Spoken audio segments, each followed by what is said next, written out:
What's going on, guys? Welcome to another episode of Second Guessing with Stressan. I'm your host, Garrett Williams, aka Texans commentator, aka Houston Stressans.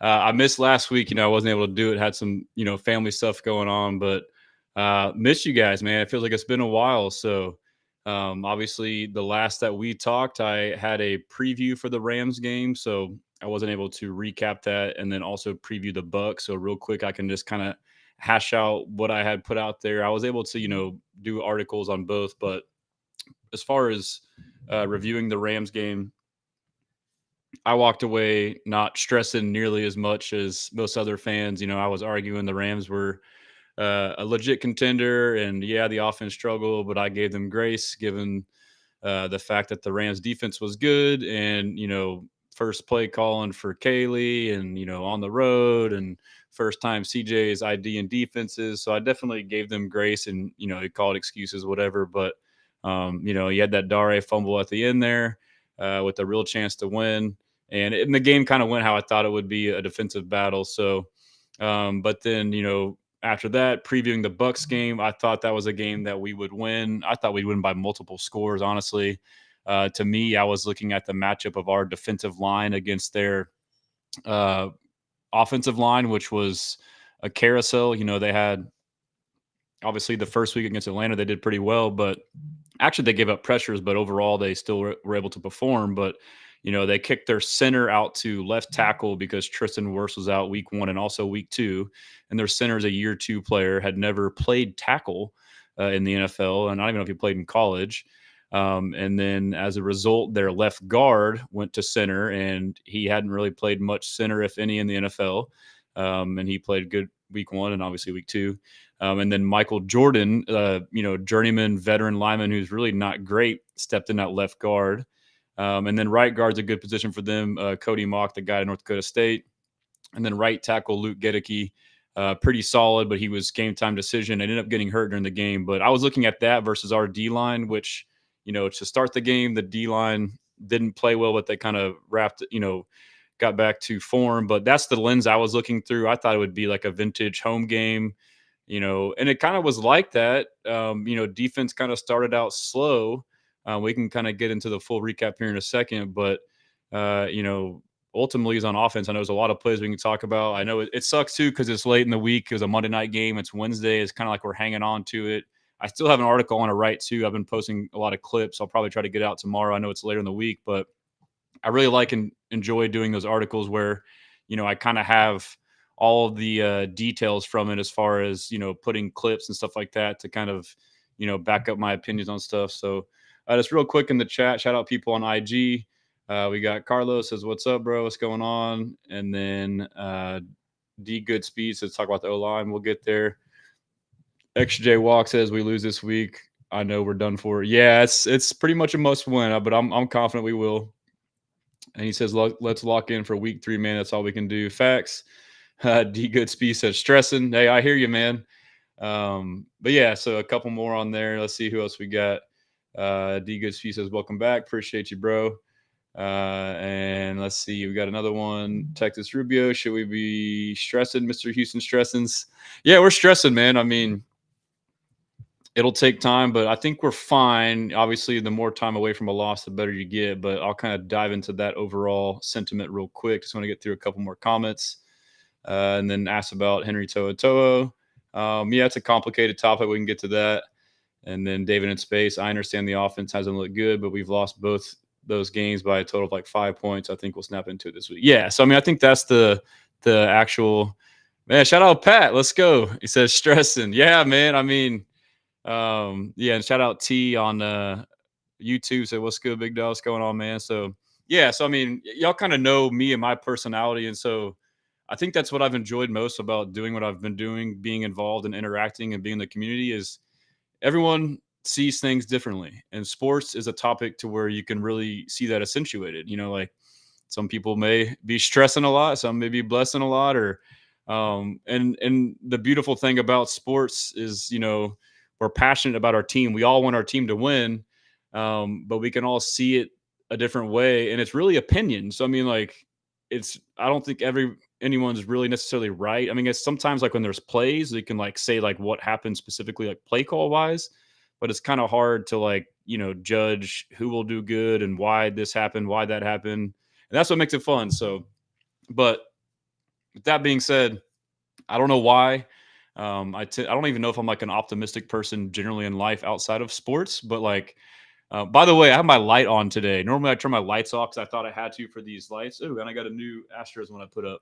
So if it looks different, if I look super pale, it's because I got the lights on. Let me know if you're blessing or stressing on that. But um, back to my point that I was getting at is, I'm typically an optimistic fan, and we all fan different. So we all know there's like the doom and gloomers or people that just doom, and that's what's funny. Like it almost brings people together when the Texans are 0-2. So like we're stressing, it almost brings people like me who are like always optimistic, and you got the people all off season. I'm probably way too high up here, like, you know, way too optimistic because I want it to be good, and I kind of see and hear things and like, putting faith and hope in these people like Kaylee and DeMeco and Popovich from listening to all these pressers and Casario and CJ.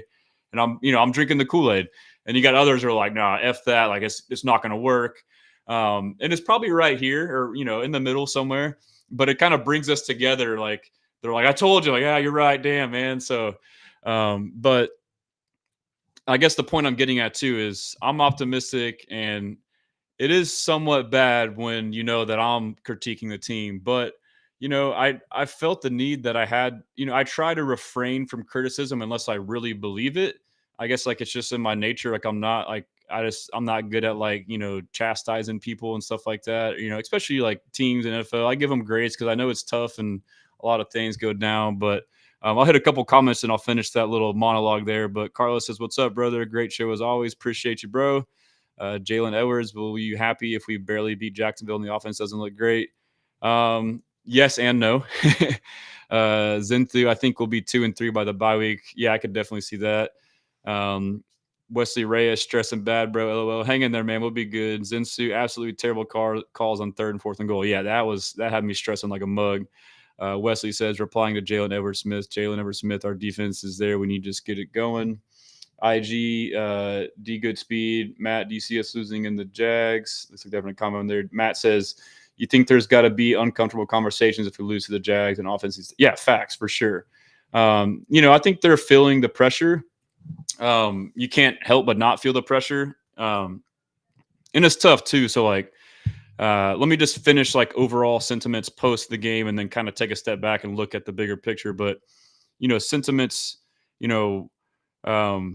defense, they struggled early. So I've been trying to grind the all 22 film, and like the way my personality is, I can't just watch it. I have to like, I want to clip every play that I think is interesting, which is every play. So it takes me forever, but I've watched most of it. And like I was locked in at the game.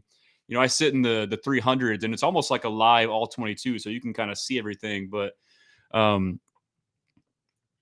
think, we started out the what I saw, I've gotten through 2 drives and I saw other pieces, but what I observed was both teams were not pressuring early on. Both teams were only rushing 4 and dropping back in zones. That's when our offense looked good. CJ had more time. He could read the defense, take what they give him, stuff like that, and vice versa for Baker. As the game went on, DeMeco and Todd Bowles started dialing up blitzes and different packages and, really putting pressure on each quarterback. But, Texans offense started out hot. And I'll just say too, it's not an excuse, but the refs were terrible, man. I mean, I just posted a clip a minute ago, but obviously we score our first drive. They score their next drive. So it's 7-7. We get ball back. We're marching down the field, get a big, hitter to an option route. CJ goes through the front side progression, sees all 3 of the routes are covered. Cover 3, checks backside, hits Woody on an option route on an out route, takes it 30, 40 yards down the sideline. Next play is a nice duo run up the middle for Nick Chubb. Next play is a nice run, but they call a ticky-tack.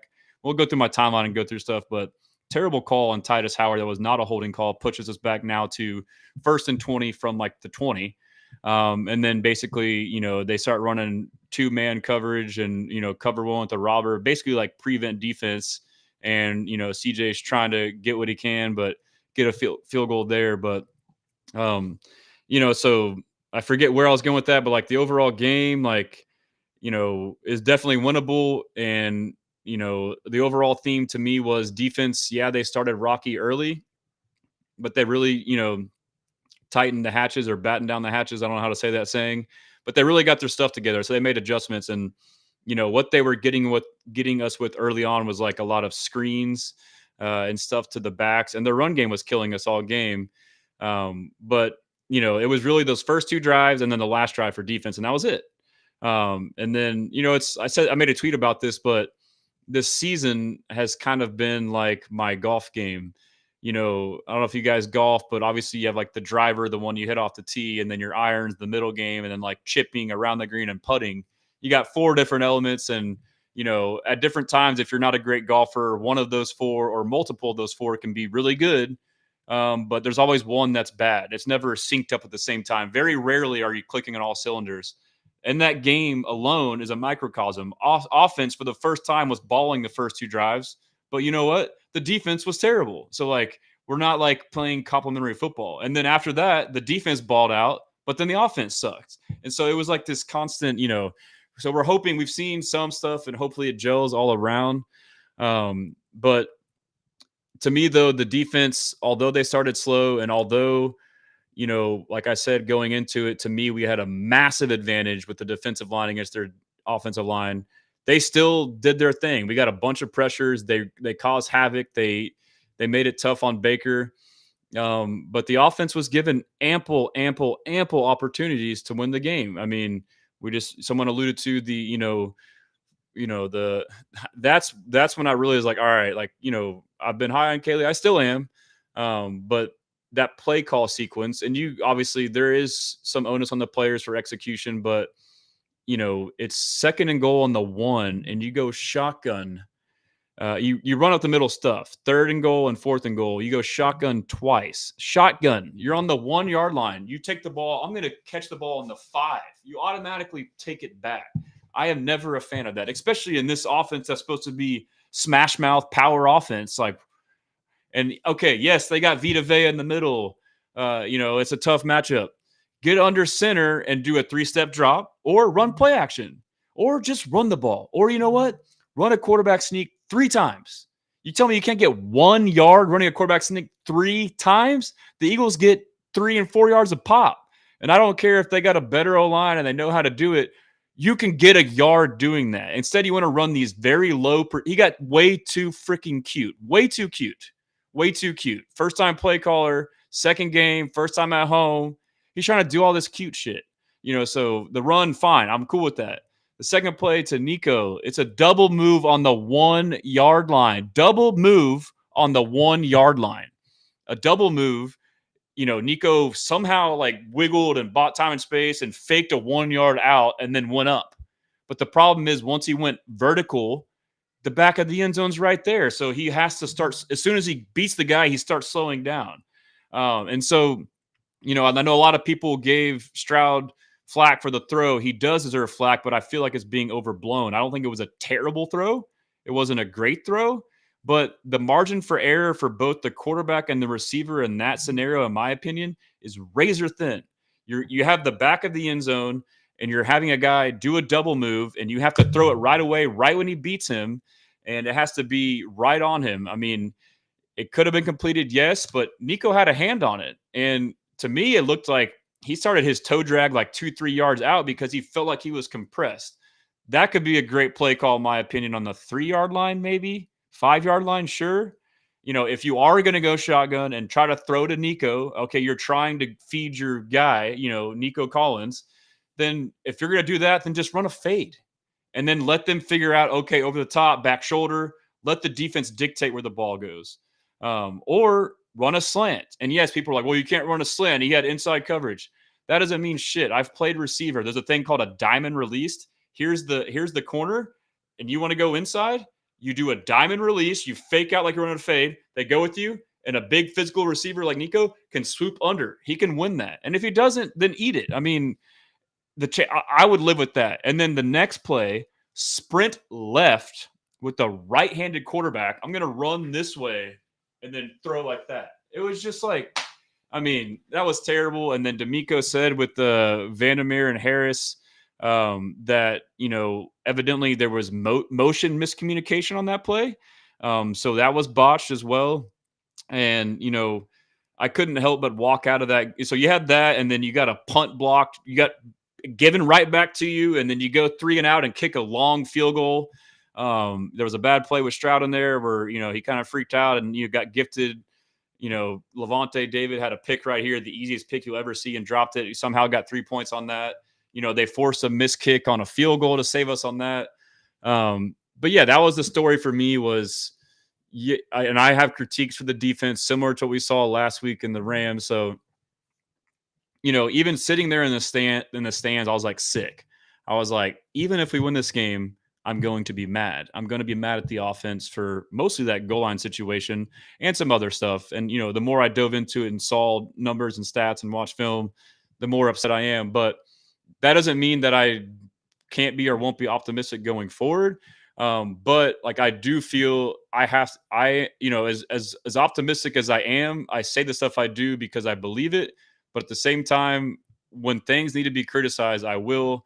And I've kind of learned, like, okay, you don't have to hold back quite as much. You can still do it like in a respectful, proactive way. So like, I feel like the things I'm pointing out that no one will argue with. So obviously, it comes out after. And I'll say this too, and then I'll get to comments and I'll kind of go back to some of the hot topics. But I don't know who all was at the game, or I guess even just watching the game. But for me, I was at the Detroit Lions game in those same seats. And then I was at this game, obviously. It felt eerily similar to me leaving that stadium. It was the same exact feeling leaving that Lions loss as it was this game, partly because of my expectations and hope for this team. But even though it was a 1-score loss at the end, it was still heartbreaking. It was still a game that we should have won, and we should be the better team. We were not the better team.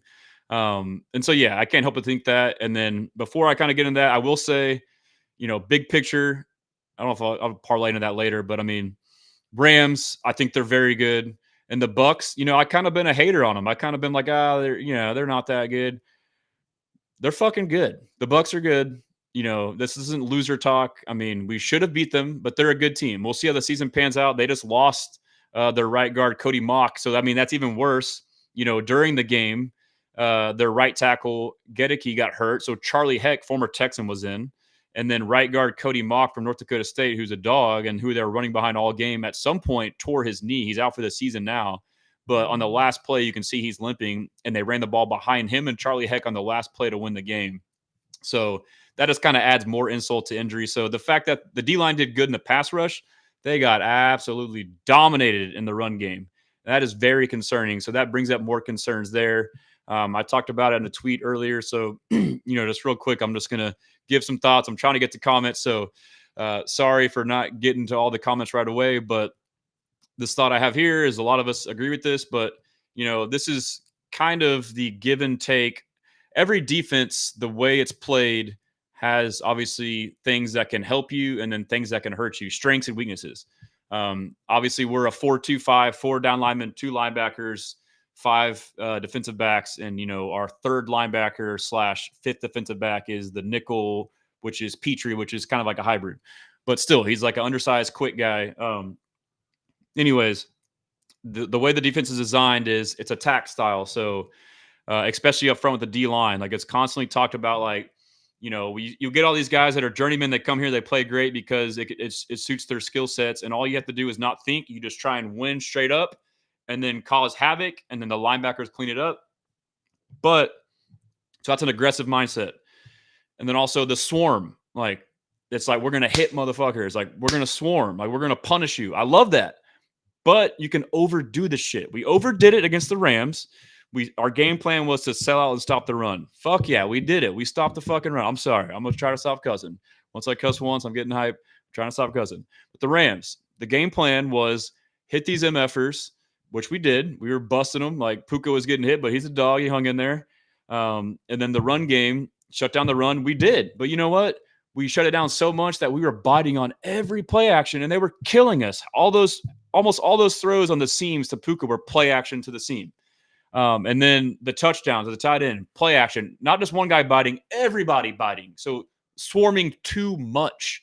And then the last play to win the game for them, 3rd and 8. To me, obvious passing situation. I was critiquing the shit out of that.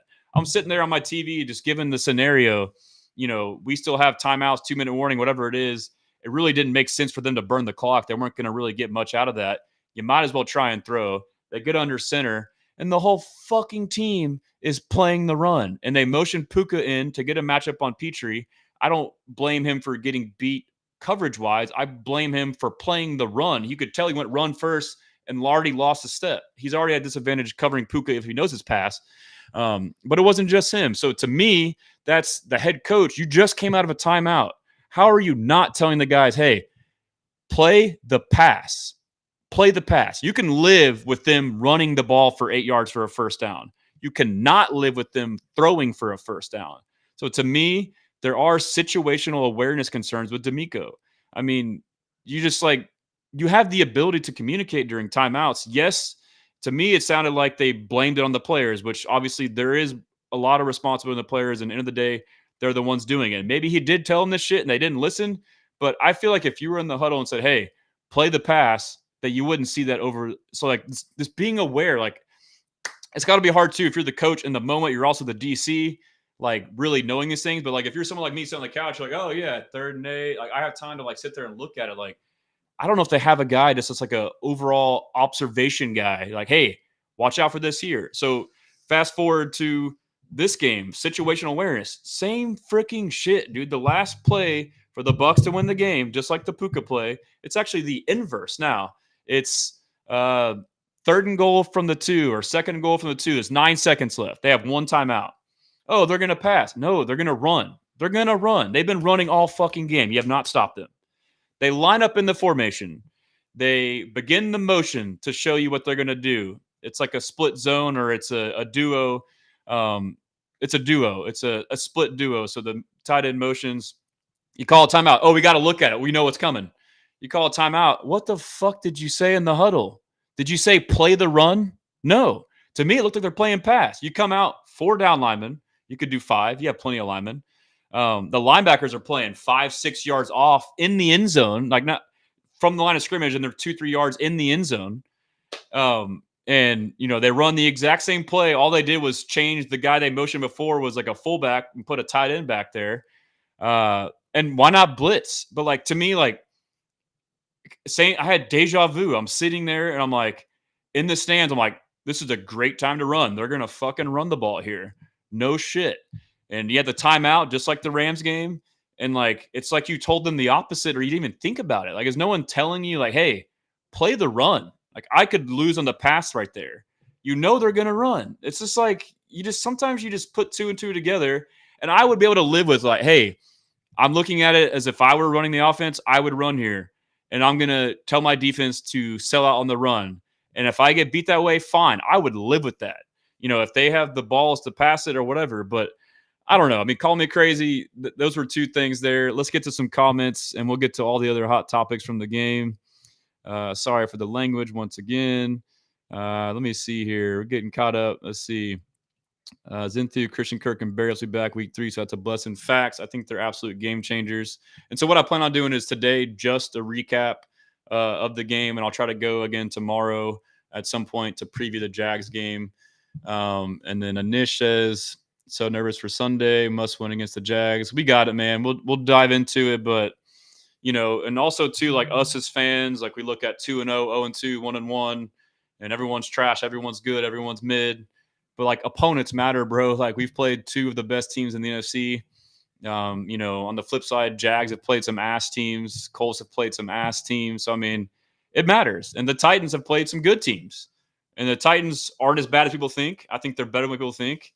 And I think the Colts, are probably better. They're surprising me. Daniel Jones is playing well, but it starts with the run game and their O-line. But I think the opponents matter. Like to me personally, my opinion is the Broncos are being overhyped and they're not as good as they thought. Like, they got diced up by Daniel Jones. We'll see how that goes. But Crit says, seemed like DeMeco stayed with the 4 wide front even when Bucks went heavy. Yeah, I mean, you got to that was tough too. DeGhost on IG, missed tackles on 4th and 10. Yeah, so tackling was a big issue. So that's part of the, I was talking about the dilemma with the swarm mentality, and I referenced it basically being over aggressive, like in those 2 situations. But there is also the tackling has been terrible. And the tackling, I think Jacob, shout out Jacob, posted some stats of like us ranking tackling wise. And it's no secret. Like you watch the shit and like, yeah, we're fucking bad at tackling. And it's the same shit every year. Like last year, we were like, how do you improve tackling, coach? But it's like this balance of like the overall mindset and philosophy is like be ultra aggressive, which I fucking love because that also creates turnovers, causes pressure. You can get strip sacks, fumbles, you can intimidate guys, hit the shit out of them. But we also like hit the shit out of guys and don't wrap up. We also go in there out of control. So as someone said, the 4th and 10 play with Baker, great call by DeMeco, a delayed blitz. It was actually called a creeper blitz. So Aziz was mugged up like he was going to blitz, and Aziz is back here. And at the snap, they switch. And then, because of that, Henry kind of delays and comes late and he has like this running head start and just runs in there like a bat out of hell. But like to me, that's situational awareness. Again, I don't know if there was a timeout or hey, if you're on the fucking headset talking to your Mike linebacker, hey, this is the play. Hey, Aziz, tell Henry when you get in there, like you have time to do this. Like so, like, and maybe he's saying this stuff, or maybe he doesn't have time in this situation. But like, I would say in that situation, like if I had this call, I think it's a great call. I think there's a chance that Henry gets there, or just the whole team say, hey, don't let him get out of the pocket. If you have a chance, like Henry went in to make the big play, was overzealous, went for the sack. When all you need to do is not allow him to get 10 yards. All you had to do was go in there and just go like this. All you had to do was just mime him or mirror him. And then he would have had to scramble around and then he would have gotten hit. That's all he had to do. Instead, he went in there like, I'm going to go crush this guy and just ran right by him. So yeah, that's part of the dilemma of the swarm mindset. And I said this today, and then Aziz said it when he was interviewed. And I think he was asked by maybe Landry or another beat reporter, but he said, yeah, it's like this, balance of being aggressive, but not overly aggressive. So I'm glad they are aware of that and hopefully it gets corrected. So plenty of comments. Shout out engineer. What's up? Jalen, I never want to see Petrie blitz again. No, I thought Petrie played great, man. And I think he's a great blitzer. I mean, I will say though, I haven't got to the clip, but again, I'm sitting in the 300 level. So for me, I'm like all 22. I can see the shit. It's different than being on the field, but like I can see who's doing what. I see Petrie walking up. I'm like, he's fucking blitzing. Baker sees it to his left, makes a check. His slot receiver just turns around, throws it to him 5, 6, 7, 8, 10 yards. But like to me, it's like I literally had this thought right then and there. It's like, man, if you're Petrie, I know you're told, hey, do this on this play. But at a certain point, if you're a gamer and have instincts, and if you see that they see what you're doing and you know now what you're doing is dead, then fucking fall off and pick that shit. You may get bitched at, but like that's just being a gamer. So I would like to start seeing that. Like just like a receiver is told to run this certain route. But hey, if you have this leverage, you have the autonomy to change, and I trust you to do that. That is something that should be done with the nickel blitz. And hopefully they do that with Petrie. I mean, you now create a game within a game, and people think that they recognize it and they try and check to a play. And then you just automatically on your own have the autonomy to check out, and you could have a big play off that. So EJ says CJ is slowly losing his confidence. If they don't get that O-line in check, he will ruin a very good quarterback. I don't know that he's losing his confidence. I think he's just mad that they're not fucking winning. I think he's just mad. He's not used to losing. He's pissed off. And I am a 1000% believer in CJ, but I will give him criticism. He can be better. I think one area is stepping up into the pocket. And again, like not to make too many excuses, but given last year, our tackles, Kenyon Green and Shaq Mason, all the pressures we had that were up the middle from them just getting beat, from, not being able to pick up stunts, from not being able to pick up blitzes, delayed blitzes, all that stuff. I get it. It's going to take time. I thought he showed some all training camp and, spring where he was stepping up in the pocket. He was finally getting comfortable doing that, finally had protection. Again, that's different. It's not live. But week one, I saw some flashes where he stepped up and stepped out, or stepped up and threw the ball. But I didn't quite see it as much in this game. There were definitely some plays where he could step up and then make a throw, or step up and run. You saw Baker doing a ton of it. Baker's a different quarterback. He's just a fearless, scrappy guy. Like, he almost wants contact. But my point is, he can improve there, but I don't fully fault him for it. Like, it's an environment he's been in, and it's going to take time to have that trust. I am much more confident in this interior, although I think Lake and Tomlinson through 2 weeks, it's early, not playing well. But I do think at center, Jarrett Patterson played fine. Jake Andrews was playing fine. It's better than, what we've had in the past, or about the same. Center was never really terrible. And right guard is drastically better. Titus played okay week 1. Ed Ingram played damn good. Ed Ingram is a good guard in this scheme. So, that also begs the question, too, to get off on another tangent is, last year, this is something I'm looking to observe and monitor is DeMeco was very late to make decisions. There was not a lot of urgency for him to intervene on the offensive side of the ball, a la Kenyon Green. He removed him almost 4 weeks too late. He waited for the problem to get too bad. Part of that is maybe he trusted the guy. Maybe there's loyalty, but really it's probably depth. We didn't have much options. Now we have depth. Lakin, if he continues to struggle, put in Juice Scruggs. He's been a viable guard. He could play left guard. So that's what I want to see there. But yeah, so CJ can improve there.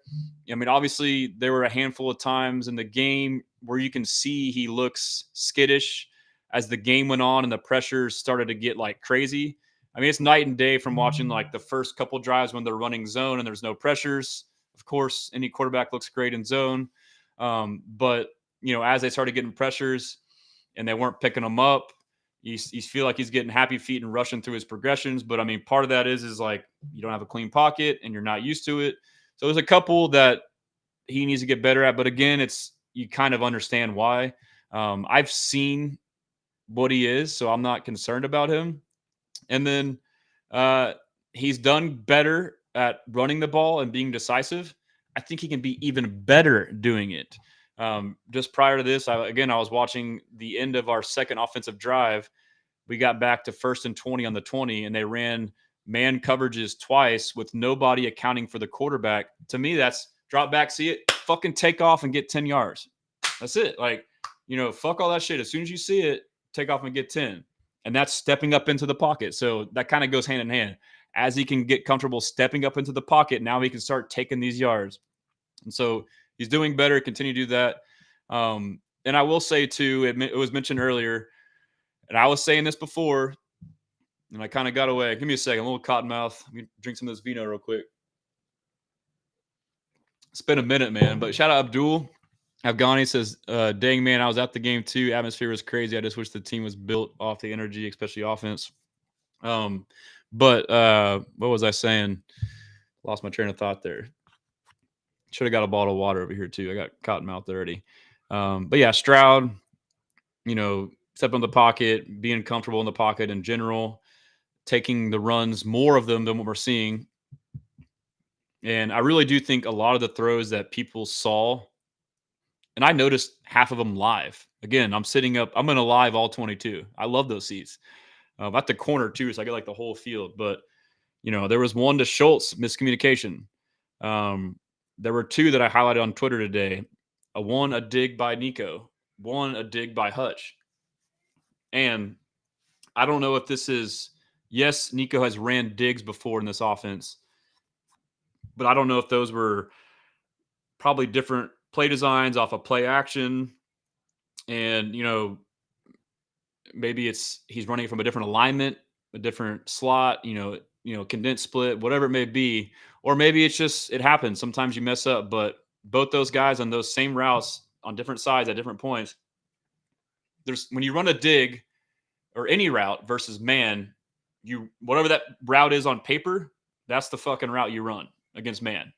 So like if I'm running a dig and there's a guy chasing me, then I keep running away from him, right? But now if it's against zone, you got like people sitting here and here.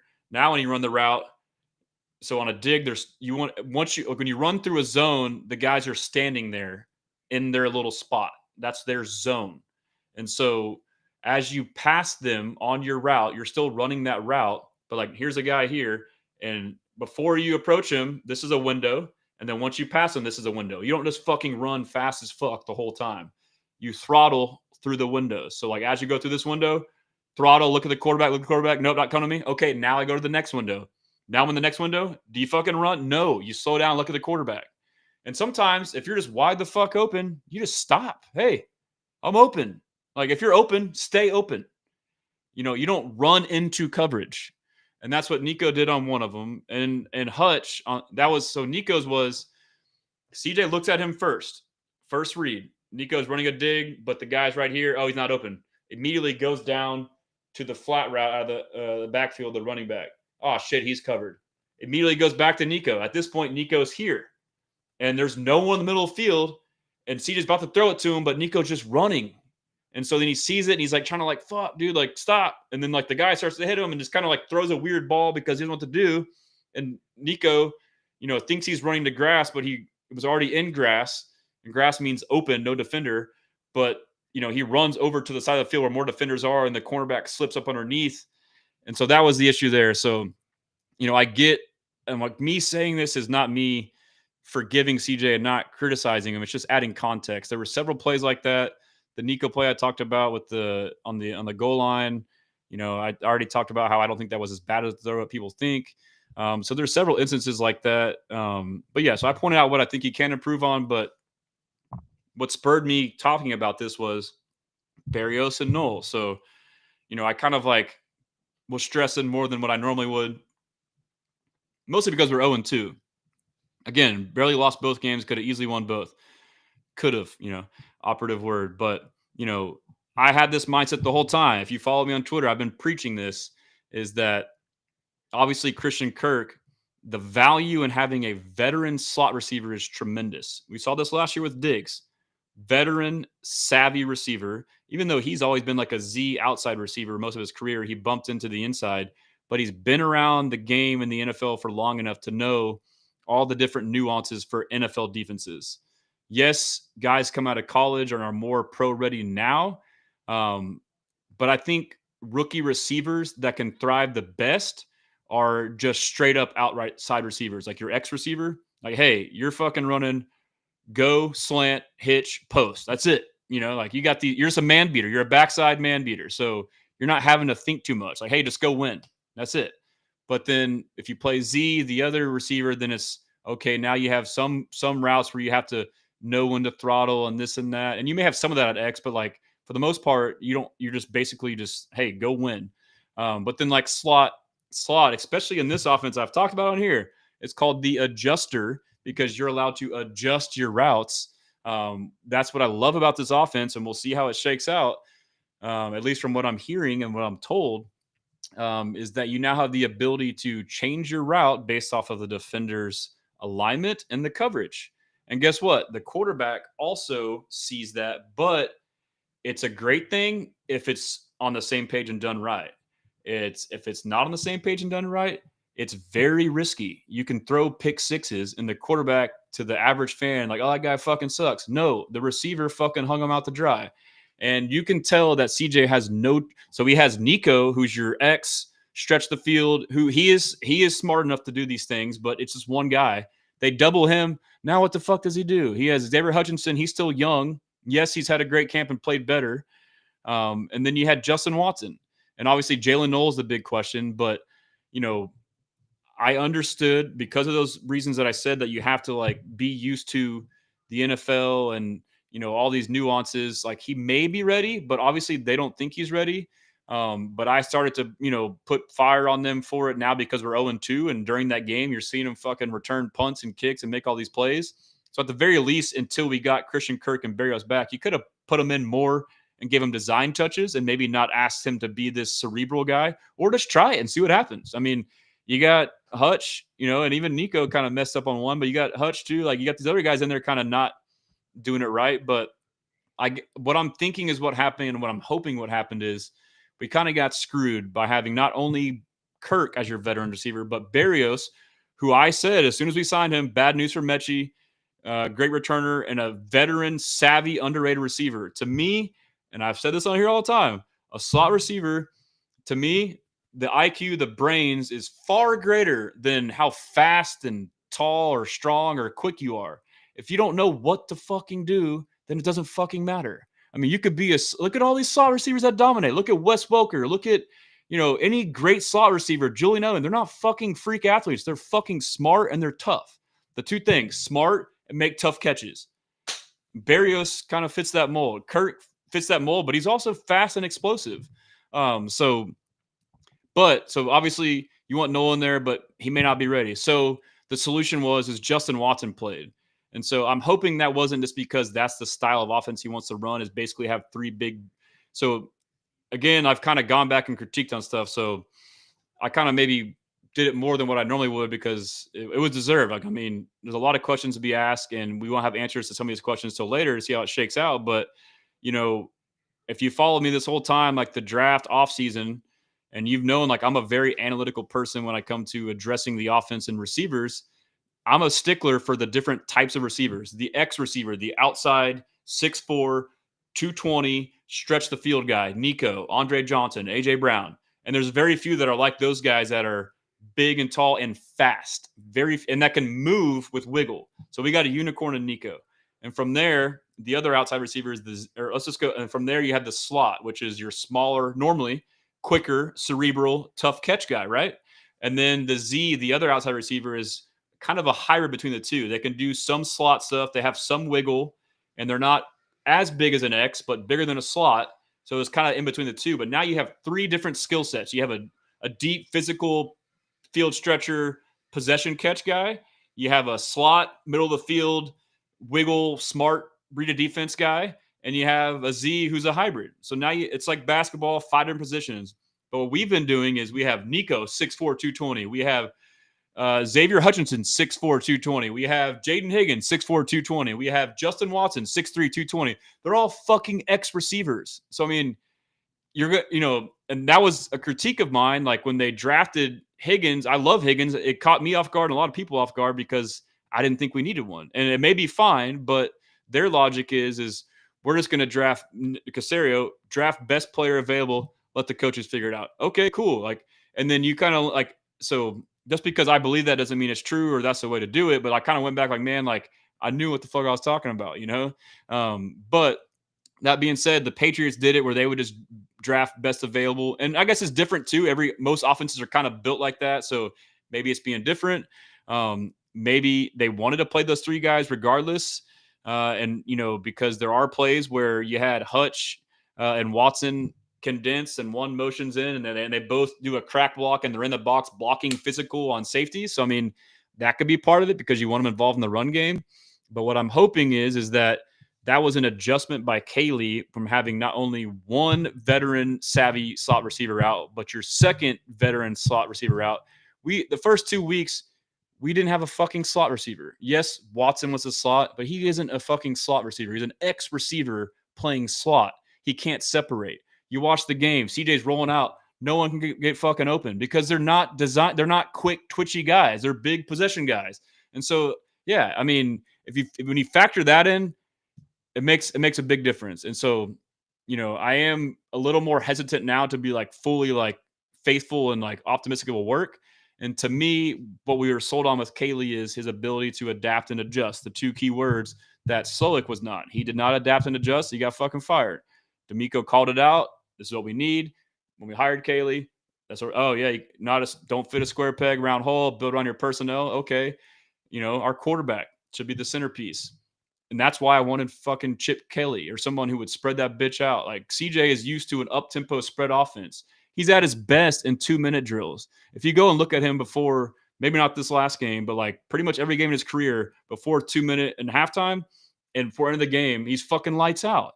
And it's no coincidence because you're no huddle, up-tempo, you're playing, you're spread out. Like that's what he's fucking good at. So what I really hope, I don't know if this will happen. I really hope we fucking go 4 wide.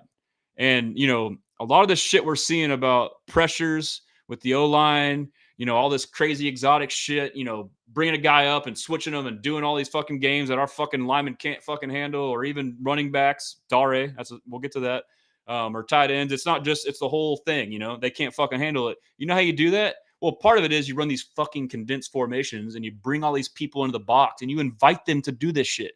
Spread that bitch out, run 4 wide. Nico, Hutch or Higgins Barrios and Kirk, or any of those combination of receivers, and spread it out. And now, or even put Schultz as a big slot too. Spread it out. Get them out of the box. Get the defenders out of the box. Now it's 5-on-5, 4-on-4. And now when they show blitz, you fucking know it's a blitz. Okay, it's spread out. This guy's showing blitz. Okay, hey, you know what? I don't even need to tell the receiver. Your route already has a built-in hot. No matter what your route is, if your guy blitzes, you just fucking turn around and I'll throw it to you. And we'll get 5, 6, 7 yards. And guess what? They stop blitzing. And now you get zone. And C.J. fucking kills zone. And now you won't have pressure. Now we can block 4 and then rush 4. So, I mean, maybe it's not that easy, but I mean, that's what I would do. But like, I'm optimistic in that sense. So I'm waiting to reserve judgment to like really, think that Kaylee was bad. But obviously, you saw the stats about he was predictable. You watched the game, as predictable. Maybe part of that is our personnel. But, Dare, he's the biggest tip pitch there is. If Dare's in, it's a fucking pass play. Like 99.9%. Like it's a pass play. We're not going to run the ball. And we're putting him in like on 3rd and 2 on a ambiguous down where it may be a run. And you can run play action. But like Dare's in. They're not fucking dumb. Like, and so back to my point about DeMeco having a shorter leash. I'm sorry, I haven't talked to any comments. It's been a while. I'm just fucking cooking right now. So Dare, as far as that goes, that's back to like the loyalty thing last year, playing guys too long. Will he have a quick trigger? Maybe Lakin, maybe he'll put in juice. Dare, he took Pierce out. That was great to see. But I mean, this is good to see, but to me, it's still too little too late. Anyways, Damian Pierce was eating into carries first week. He sucked. He sucked at kickoff. He cost us like fucking 30, 40 yards of field position by letting the ball bounce and go in the end zone with the new rules that now everyone's kicking these knuckleballs in the landing zone. If it lands in the landing zone and then goes in the end zone, you only go to the 20. But then if it goes straight to the end zone for a touchback, it's like the 35, I believe, or 30. So it's like 10 to 15 yards each time there's that delta. And that happened multiple times. And then he also sucked at running. He was terrible. He thought we might have been revitalizing the gap scheme. Maybe, I don't know. It didn't work. So, but you know what? DeMeco was proactive and he was inactive last week. Kudos to him. He said, hey, we're going to lean into Chubb. And they did. And it was Chubb and Woody. But then you fucking kept Dare in, dude, every 3rd down. But guess what, though? We all saw this shit. And he had like a 1-something pass grade on PFF. Like absolutely fucking terrible. Like some of us could have done better just by standing there. I don't know. But anyways, I mean, he was, I don't know how many pressures alone he accounted for. He got trucked on one and some are mental. I love Dare. Like I hate talking bad about players in general, but we know he didn't play good.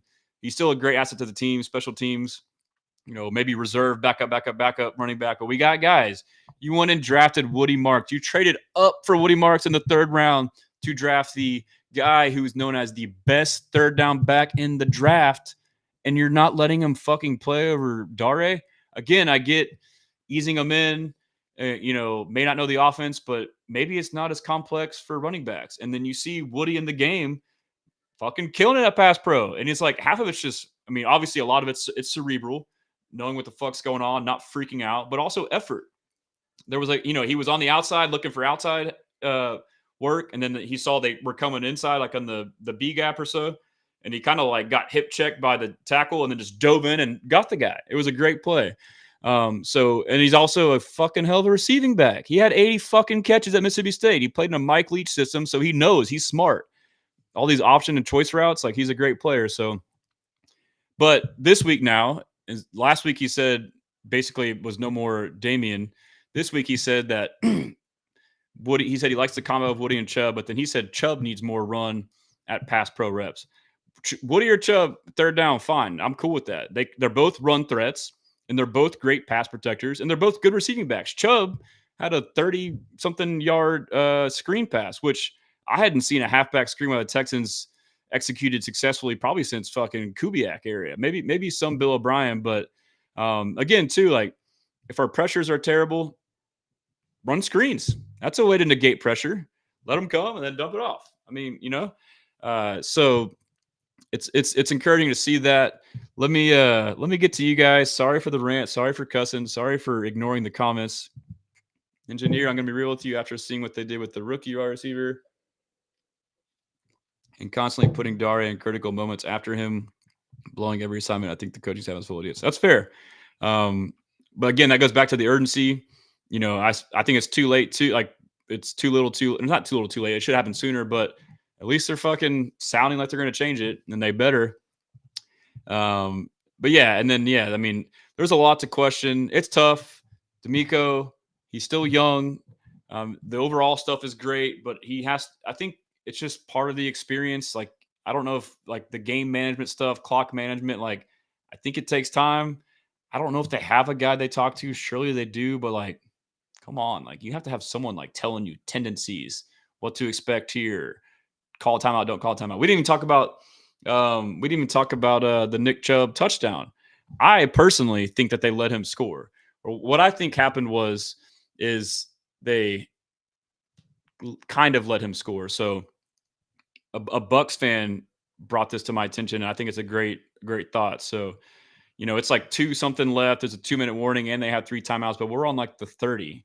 So a first down's at like the 10, and or even less than that. You can get a couple first downs. You could thread the needle and get 2 first downs and drain the clock out and kick like a 5-yard field goal or whatever it is with no time left, close to it. But I think what their mindset is, hey, we're going to go for a big TFL sack, turnover, or bust. And I think they blitzed. I think that they try to get a sack or a TFL. And then once it wasn't there, they kind of just got held up. And you can see Antoine Winfield Jr. kind of just like stop on the play. Like he could have tackled Woody there.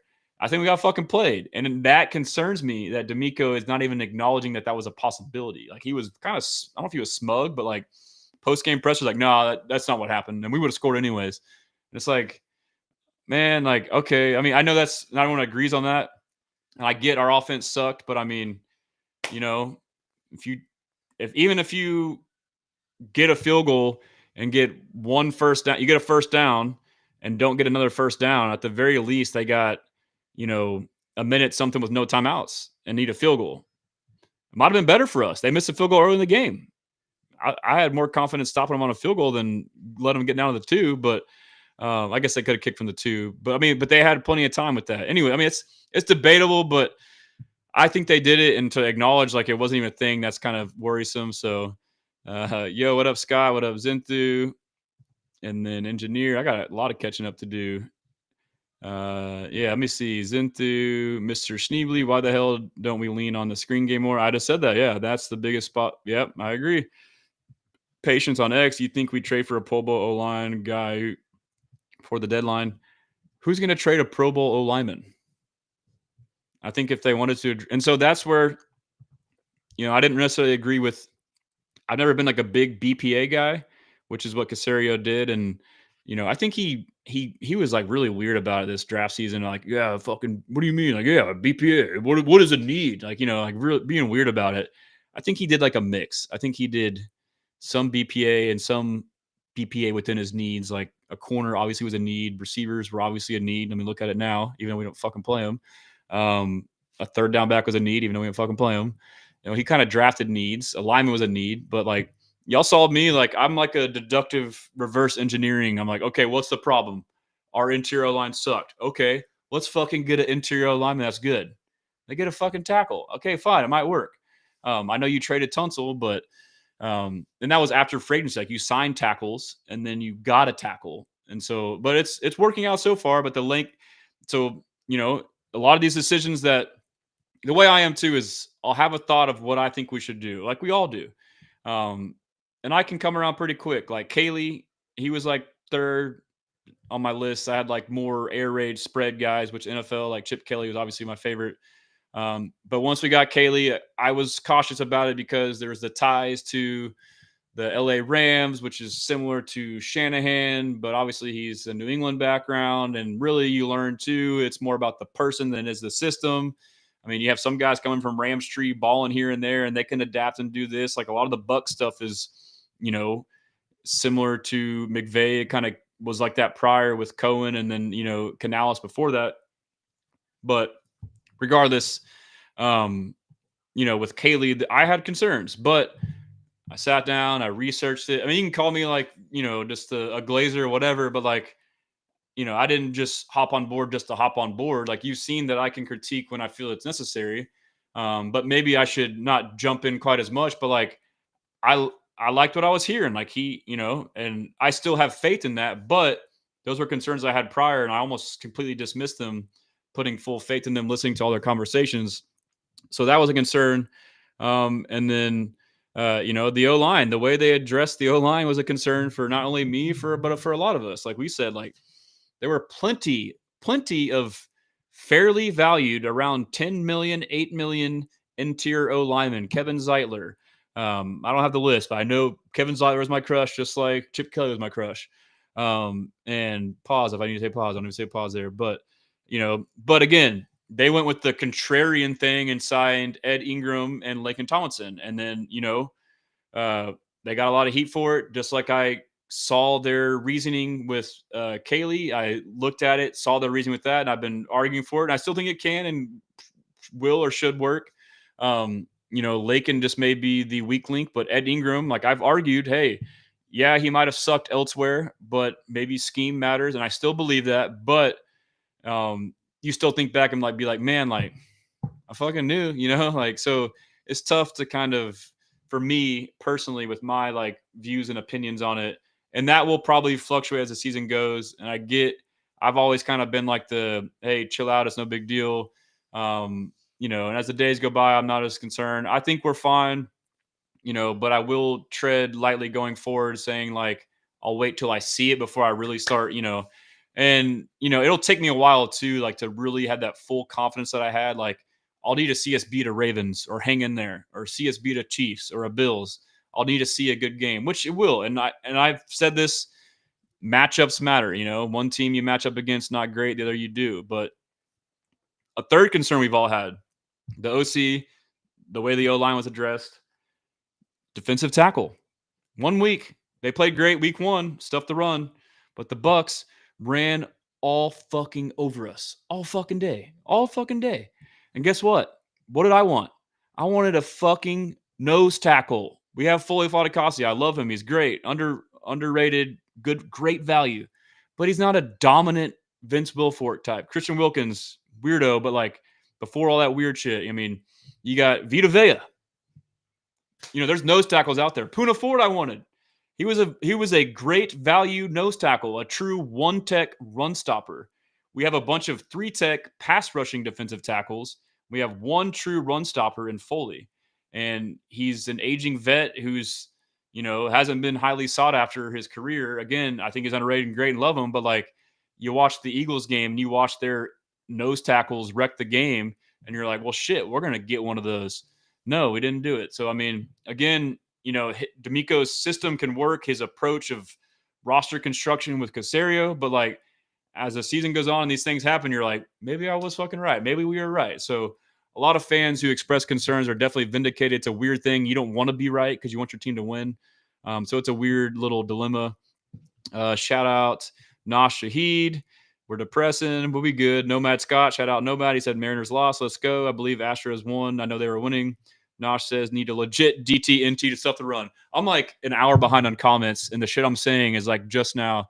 That's how we all vibe together. We're all on the same page here. Zinthu, Baker Mayfield is a dog. Facts. You got also too, like you sit here and bitch and complain about this and that, and we fucked up this and that. Henry fucked up. Baker's a fucking dog, dude. Baker's a dog. He had a hurt knee. Like early in the game, he grabbed it, popped up. Had a run where he, was grabbing his knee, and then CD talked shit to him, popped up, and all of a sudden he's fine. And that fucking woke him up. Yeah, you got to respect him. And he's, I underrated the Bucs. I underrated Baker, both of them. And I think like the psychology behind why Baker is kind of slept on is a couple of things. I think one is kind of like Nico, like, obviously Baker came out as the number 1 pick, but then he sucked. And that's like your lasting memory. Like, oh, he's a bust. But you know what? He fucking came back, And it's like, we're just waiting for it to be a fluke. But like, maybe he was good this whole time and just got in the right fucking situation matters. He went to a dumpster fire with the Browns. And then he went to a dumpster fire with the Panthers. And we're all like, oh, he fucking sucks.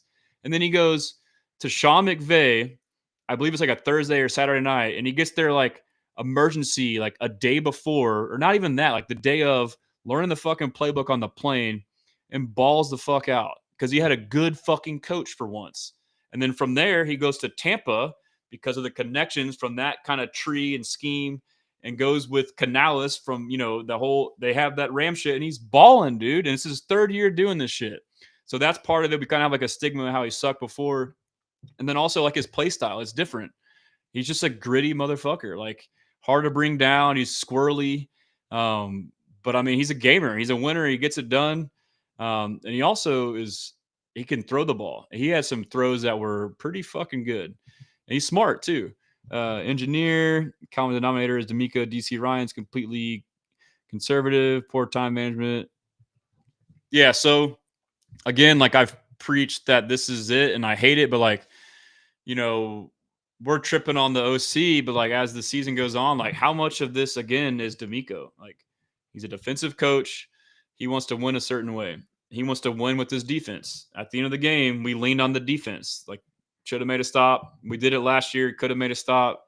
But you start to think we put a lot of blame on the OC, but like how much of the game plan is dictated by DeMeco? Hey, don't do this, don't do that. How much during the game is he saying, hey, don't do this here, be conservative. I don't want you to take any chances. Put it on me. So you start to wonder that. And also, too, just a thought that came up, this has been a talking point of theirs, Caserio, DeMeco, and he said it again. And it's true, but they constantly refer to, lose or win or whatever. Like they constantly talk about how there's a lot of parity in the league. It's like an 8-8 league, essentially. Every game comes down on the wire. True. Most of them do. But to have that as like an overall mindset into like when you say it, like almost in an excuse, I used to kind of be like, yeah, that's right. Yeah. Like, y'all chill out. It's tough league. But like, you know what? Fuck that, dude. Fuck that. That's a fucking bullshit mindset. Like that's fine when you're like a fringe contender. But you know what? We're trying. If you said you want to go to the AFC Championship, you got to drop that shit. Like I know it's not likely and possible to win by multiple scores every game, but you know who fucking did that shit, the past couple of years and still doing it? The Lions. They're a fucking good team. You know who else does it? The Ravens. You know who else does it? The Bills. The Chiefs used to kind of, they're different. They know how to win, but like, that's not a good way. Like, yes, I get his point too about you have to learn how to win those games, but how about you try to avoid those games? That's the next step. We've talked about it here all the time, playing with our fucking food. So many games we feel like we just dominate the game, but we can't fucking break it open. There's this line of demarcation where, if you make this one score, like you'll bust it open, but we just keep it right there and let them hang around. Like when you go from like a 10 score game or a 7-point game to a 14 or 17-point game, because then it changes the whole fucking game. If you start to get that extra pressure on them, now they start tipping their hand. Now they're passing. Now you pin your ears back. And then it can just snowball. That's what the Lions do, dude. And they don't fucking let off the pedal. Like when their defense gets a turnover, they fucking score a touchdown. They're aggressive in their play call. They're not, run the ball, don't turn it over. Like, no, fuck that shit, dude. Man, I'm tripping today. I need to put the explicit on the thing. So, yeah, but like again, I don't know if he's saying in that manner, and it is true, but like we just got to change the whole mindset. Like if you want to do what you say you want to do, like yes, the goal is to win, but like man, like come on, dude, like we're not playing up to the level we can play. We play down to our opponents and up to our opponents. Like we're one of those teams. Or sometimes we don't play up to our opponents, but overall we kind of play to our level of competition. But good rant there. Let's see. Nosh says, need to get Roberts to Jags. We will. Brandon, good news. Shout out Brandon. I rented 5 U-Hauls to park in front of Stroud on Sunday. There you go. EJ GM is responsible for getting the correct players. Agreed. But they collaborate. Nosh, if the coaching staff is smart, Lakin should be benched for Scruggs. Can't have a long leash on him like Kenyon did. I agree. Shimbly, don't apologize. Cussing is cathartic. Sorry for IG. I'm probably way back on y'all too. The Ghost talking about missed tackles. Let's see. We got Galliford 34. I don't know if it's just me, but the run play seemed very basic. No creativity. Not saying we should be the Lions or maybe we don't have the personnel for it. Kind of so. The run game, I've seen some good stuff. Inside zone, duo. I think it suits our personnel. And the other part too, in this game was we couldn't convert a fucking third down. We were like 2 for 8 and 0 for 1 on fourth down. 2 for 8 on third down or something like that, and 0 for 1 on fourth down. They had like fucking 60, 70 plays. We had like 40 plays. They had like 1.5 times the amount of plays that we had because they converted on third down and we didn't. And so back to CJ, like an area that he can, get better at is having and he has gotten better and he's aware of it.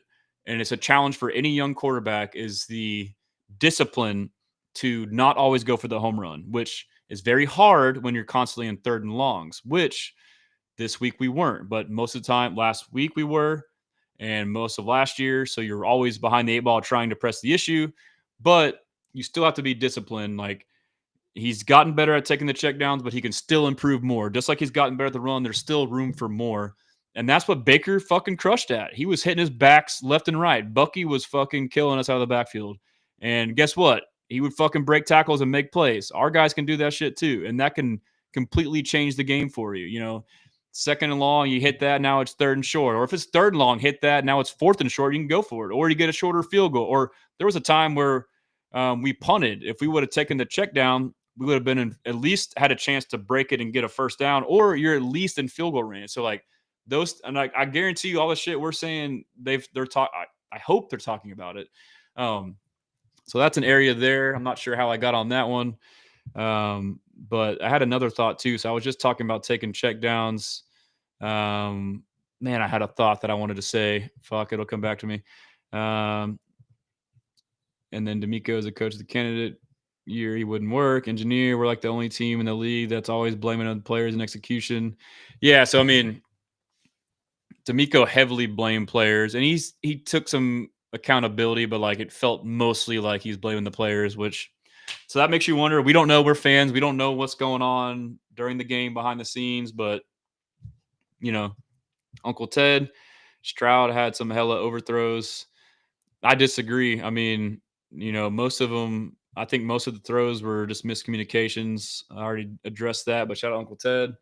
Then he says, got to feel good about holding your own against two really good NFC teams. AFC South is a joke. Texans will run through the South. I agree. I mean, we're in this moment, but like until we see it, like we really need to fucking beat the Jags ass to feel better, which I think we will. I think the Jags are trash. If we lose to them, I'm really fucking stressing. Max in City Collectibles, good evening. And then Brandon, and we can get INTs off the run game, so it's harder to force turnovers when we can just run. Agreed. Uncle Ted, I mean, Baker and Stafford are two insane arms, and the Texans stomp Evans and Puka. Yeah, I mean, two great quarterbacks, two great coaches, two great offenses, two great defenses. Rams are great defense. I think the Bucs are a sneaky good defense. Maybe I'm wrong. We'll see. That's what's tough, though. It's early in the year, so you don't really know all these things. Like in hindsight, like, oh, yeah, fuck, those losses. Yeah, we lost to good teams, good defenses. We were good. But we're in this moment now, so there's a lot of unknown. Nomad Scott, I don't think the issues is that they played the pass versus the run on the goal line. We've seen DeMeco's ability to diagnose an offense. I think they simply got beat.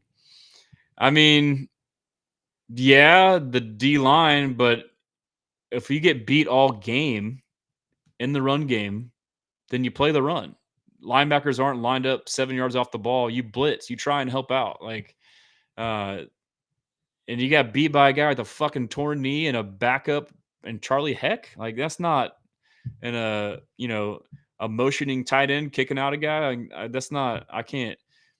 You got to try to help your players. I think. Yeah. James Clancy, you feel like this team isn't taught to think much, more taught to follow the play as best you can, no matter what. Vintage says a lot more power run.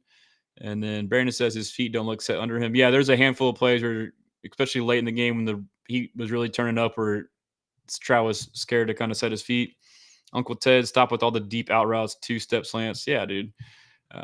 Timon says CJ is also at fault. There's lots of QBs with bad lines that play okay. Herbert's gotten beat up all his career, and he still makes plays. Herbert now has a great line and looks good, but before that, yeah, he fucking threw for a bunch of yards, but he hadn't done fucking shit. Like, what has he won? Like, CJ's done more than him in 2 years. So, I mean, fuck that. But yes, I mean, I know what you're saying, but the Herbert, nah, you can miss me with that. Baker got beaten up against us and he still made plays. Yeah, so I can take the Baker analogy. But yeah, I mean, yes, I agree. Like, I'm not giving him a carte blanche excuse. I mean, I hold him accountable for certain things. I just think a lot of the throws that people thought he's like, CJ is one of the most accurate quarterbacks in the league. But then people are like, oh, he was wildly inaccurate in that game. He wasn't wildly inaccurate. Receivers were not doing the right thing. You had pressure. There were things that happened. Guys weren't open, and there were kind of like throwaways, like the fourth and goal where he's rolling to his left, throwing like this. Nico wasn't open. He was trying to like lead him to the pylon.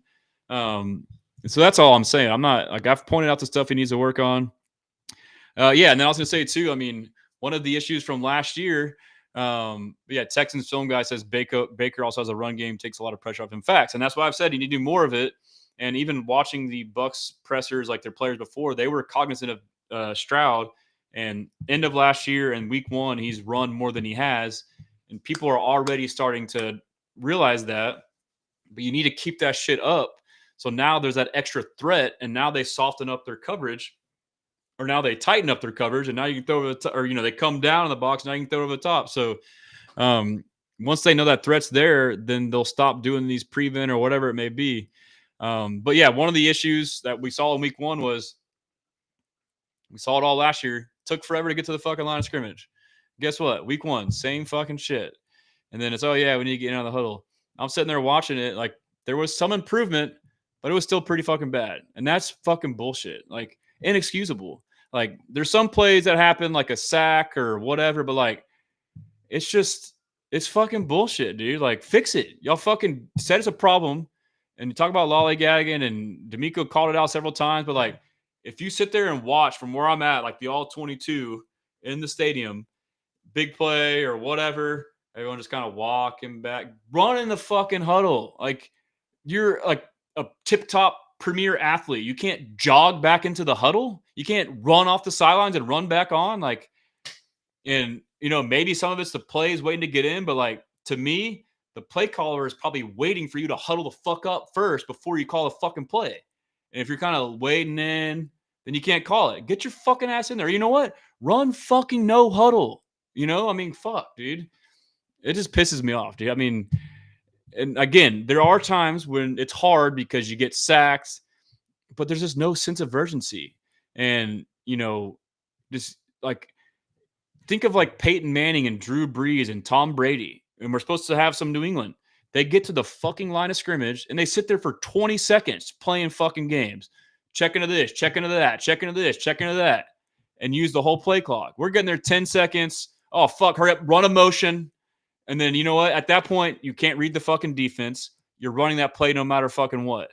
It's fucking bullshit. Like it happened it happened a lot. You said it's a problem. Same shit happened. Inexcusable.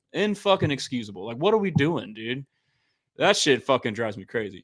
Timon says on a positive, Ursery looked really good. I have high hopes for him. Yeah, he did great. He did good at left tackle. Easier matchup as well, Uncle Ted, Texans just faced 2 inside receiver corps with the Rams and Bucs and held them.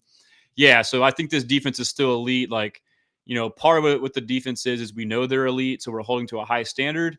We want them to be like absolutely dominant, which I think they will start to dominate with some of these opponents coming up, besides the Ravens, but, Jags and Titans. But yes, I mean, you're just holding to a higher standard, and they did well. I mean, you held the Rams to 14 and the Bucs till fucking 14 until the end. And could have been, you could have easily stopped them and held them to 14 too against 2 of the most high-powered offenses in the league. So yeah, I agree. But part of it too is the defense is not getting fucking help from the offense. So the defense could be really good if the offense was able to score the fucking football, especially off of turnovers and block punts. And now you get up by multiple scores, and now the defense can really turn it on. We've seen when that happens. Chargers, Browns, both those playoff games, the offense found a way to fucking score, and it just turns it into this avalanche. That's what the Lions do. That's what we need to do. Let's see, Timon, and then Uncle Ted should have one-on-one for Nico with the blitz. Timon, we have played that bad on offense and still had a chance to win games because of the defense. Exactly. If we somehow fix some of the offensive issues, we'll be fine. Exactly. I agree. Uncle Ted, slant Nico across the middle. Brandon, I mean, if they have another right tackle option, Senor Buble, what up, great people? I'm going to try to skip through some to try and catch up. Someone said Tank would eat in this offense. We need Tank. We have 4 fucking X receivers. We need a Z that can fucking be shifty in there. Big Dog said, can't wait for Christian Kirk and Joe Mixon to come back. Joe Mixon will be a big one. Hopefully he comes back, at some point soon. Pat Fessler, I like how the team has emphasized speed, but we lack beef on the inside of the line of scrimmage. Vita Veda killed damn near every run. Yeah, you fucking ate our lunch, dude. Let's see. Thomas says, what happened to CJ throwing guys open? Now it seems like guys have to be open. It's because we have 4 fucking X receivers that are possession receivers that can't get separation. The guys are glued to them. That's why. He led guys. Woody Marks, when he had an option route, he fucking led him, and he caught it in stride and got 20, 30 yards a yak. This talk I don't agree with. Like, people thinking he's inaccurate and thinking that he doesn't lead guys. People saying that he's not throwing anticipation throws anymore. I don't agree with any of that shit. I mean, I watched the film. The anticipation stuff is bullshit. It's because he's looking to throw in a zone and the guy's fucking running away and he's wanting you to stop in the zone. Like, that's why he's pissed off and frustrated. He's like, fuck, my O-line fucking sucks. My receivers aren't doing the shit they need to. They're not getting open. This offense is fucking vanilla. It's like a game plan of like hanging on. Like we're saying, defense, hang us in there. Yeah, I mean, but again, has his faults, but he is far down the list for me. Let's see.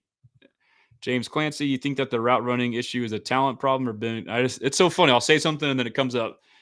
It's the talent / type of receivers we had in because of injury and because of how we fucking constructed the roster. But Jaden Higgins should be out there.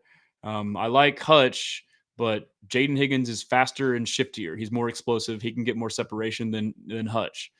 And obviously Barrios and Kirk. I mean, you know what? Or you know what I'd like to see too? Like, if you're not going to play Higgins still, then or you don't want to play Noel still, I would go with this. I would go with Nico and Kirk on the outside at Z because he's played Z. He can be a slot or a Z, and put Barrios in the slot. I would run with that. But again, I would love some 10 personnel. Like, spread that bitch out. Houston sports fan, on the goal line, we should have did what we did 10 or 11 years ago with JJ and had Daniil punch it in.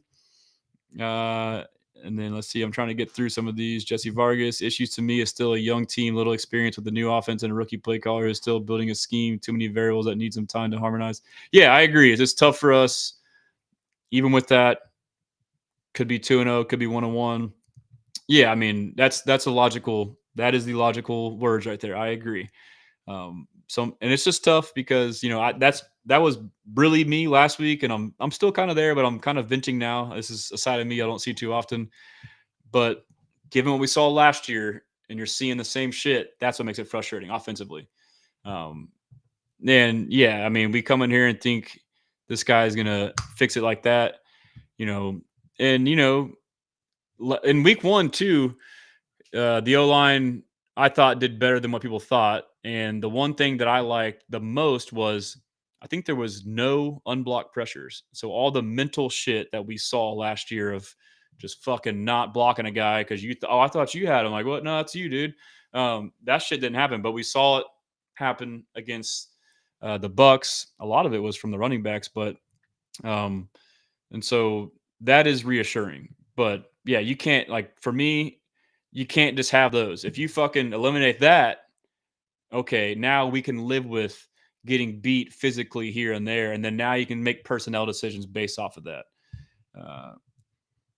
And then Timon says stepping back in the pocket. So yeah, he is bad at taking bad sacks. Like Stafford, it's almost like the older you get, the more you can't do that shit. Like, he still has the athletic ability. It's a double-edged sword. Sometimes he does that and fucking gets out. Like, I mean, guys like Lamar, like, he'll fucking do that shit, but he's a freak athlete. But CJ can do it as well. So it's tough because, like you say, don't do that, but then sometimes he does it and makes a big play. But guys like Stafford or the older guys, Manning, whoever, Breeze, they know they couldn't fucking do it. As soon as they got a sack, they just fucking go down, or they throw it away if they can. But Stafford took 2 or 3 sacks where he just went down. Where like CJ's like going back, and instead of being like a 5, 6, 7 yard sack, it's like a 12, 13 yard sack. Like, that's a big deal. So I agree on that. Yeah. Houston sports fan this year, give me a flashback to 23. Yeah, 0-2 going to Jacksonville and get the ship righted.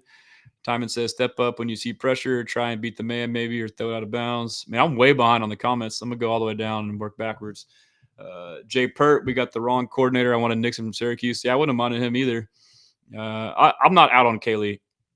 I'm cautious right now. I'm skeptical. I'm giving him a chance too because it's early. Kirk and Barrios, I really do think they'll make a big difference. We'll see. Uh, Posting a pick for Nori, I think getting Kirk back will really unlock the offense. Yeah, I agree. Nico, the slant was working versus the Bucks, and we went to it about 5 times or so. Hutchinson scores or gets in red zone on that missed throw by Stroud. I'm not sure which one that is. I haven't finished rewatching all of it. So, Rick the Ruler, I'm just glad content creators and fans calling Stroud in the offense awful right now. I got to get it right. I don't think he's awful. I mean, I think he's not, playing great. And I think that some of the reasons why is because of circumstances, but there's also some that where he needs to get better. But I've seen what the fuck he can do. I've seen it. I know who he is. Like, he hasn't gotten worse. But yes, he does deserve, and that's my opinion. We all see it differently, but I have no problem. And I'm saying the stuff that I'm sure he would say. Like, that's, anytime I criticize a player, that's how we all probably think. Like, they probably think the same thing. Ryan, why does the offense constantly run condensed formation? I don't know. I fucking hate it. And what's crazy is I didn't see the stats after week 2, but after week 1, that was like the width of our formations was like the 4th widest of the year last year, and it was still very tight. So that tells you how bad it was last year. But yeah, I hate it. You invite defenders into the box. You say, please blitz me. Like, spread that shit out. Get people out of the way. Now you can diagnose shit. Now you have space. Okay, now they're going to bring blitzers. It's fucking obvious. Okay, hey, turn around. Here's the ball. Boom. Like, come on, dude. Brandon Hallam, maybe it's both Kirk and Noel being included. Hopefully it's the Kirk to answer everything. Coach Mo, shout out Rich Boy J. The people speaking on CJ missing all these throws either only watch live TV or cast. All 22 is the only way to understand what truly happened in the game. CJ missed maybe 3 throws that run him. Thank you. Coach Mo knows ball. Yes. Well, and I can tell during the game, and then I go back and watch. I'm like, yeah, and then I see even more. I'm like, okay, yeah. Yeah, there's a lot of nuance to stuff. Like, that's always going to happen too, and that's frustrating. And you know what, too? Like, we talked about in here a lot. In this offense, there's more of freedom for receivers to adjust their route. And, the quarterback will see it. And that's when he talked about today is he gets back. He said, CJ, well, let's fucking go to the timeline. It's been an hour and 20 minutes. I'll go a little bit longer. And then tomorrow I'll do a show on the, what time is it anyways? 10:41. Here, yeah, I need to do this so I can get some fucking water. Sorry. Yeah, I take a week off and I'm just like this new rage person cussing the whole time. Let's see if I can go back. What was I going to play? The presser. Did I post a CJ clip today? Let's see. Let me play this one for you. I'm sorry that I post so much. There's just so much shit going on. Let me know if I post too much. Maybe I'll post less, maybe not. But as much as I post, I could post a lot more. It's just a lot of work. Okay, I'm gonna play this real quick. I'll get a water. This is DeMeco with Vandermeer and Harris talking about Stroud and the offense. Hold on, y'all probably can't hear that. I need to share my screen. I'm an idiot. I'm a little rusty. It took a week off. Boom, there we go.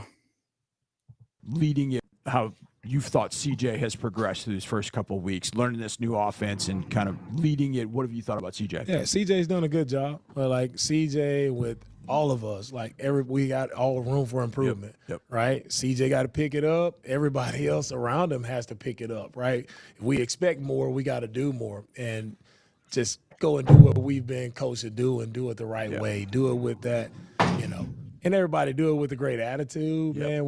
It's so close. That's why it's like her, like, man, we're 0-2. I can't believe 0-2, but it's like, man, you're talking about a few plays, right? You're talking about a handful of plays, from being 2-0, and that's the league, right? That's how it is every week. And now, how can we lean into those moments of, man, it's going to come down to some critical moments, some 4th down, some 3rd down plays, like.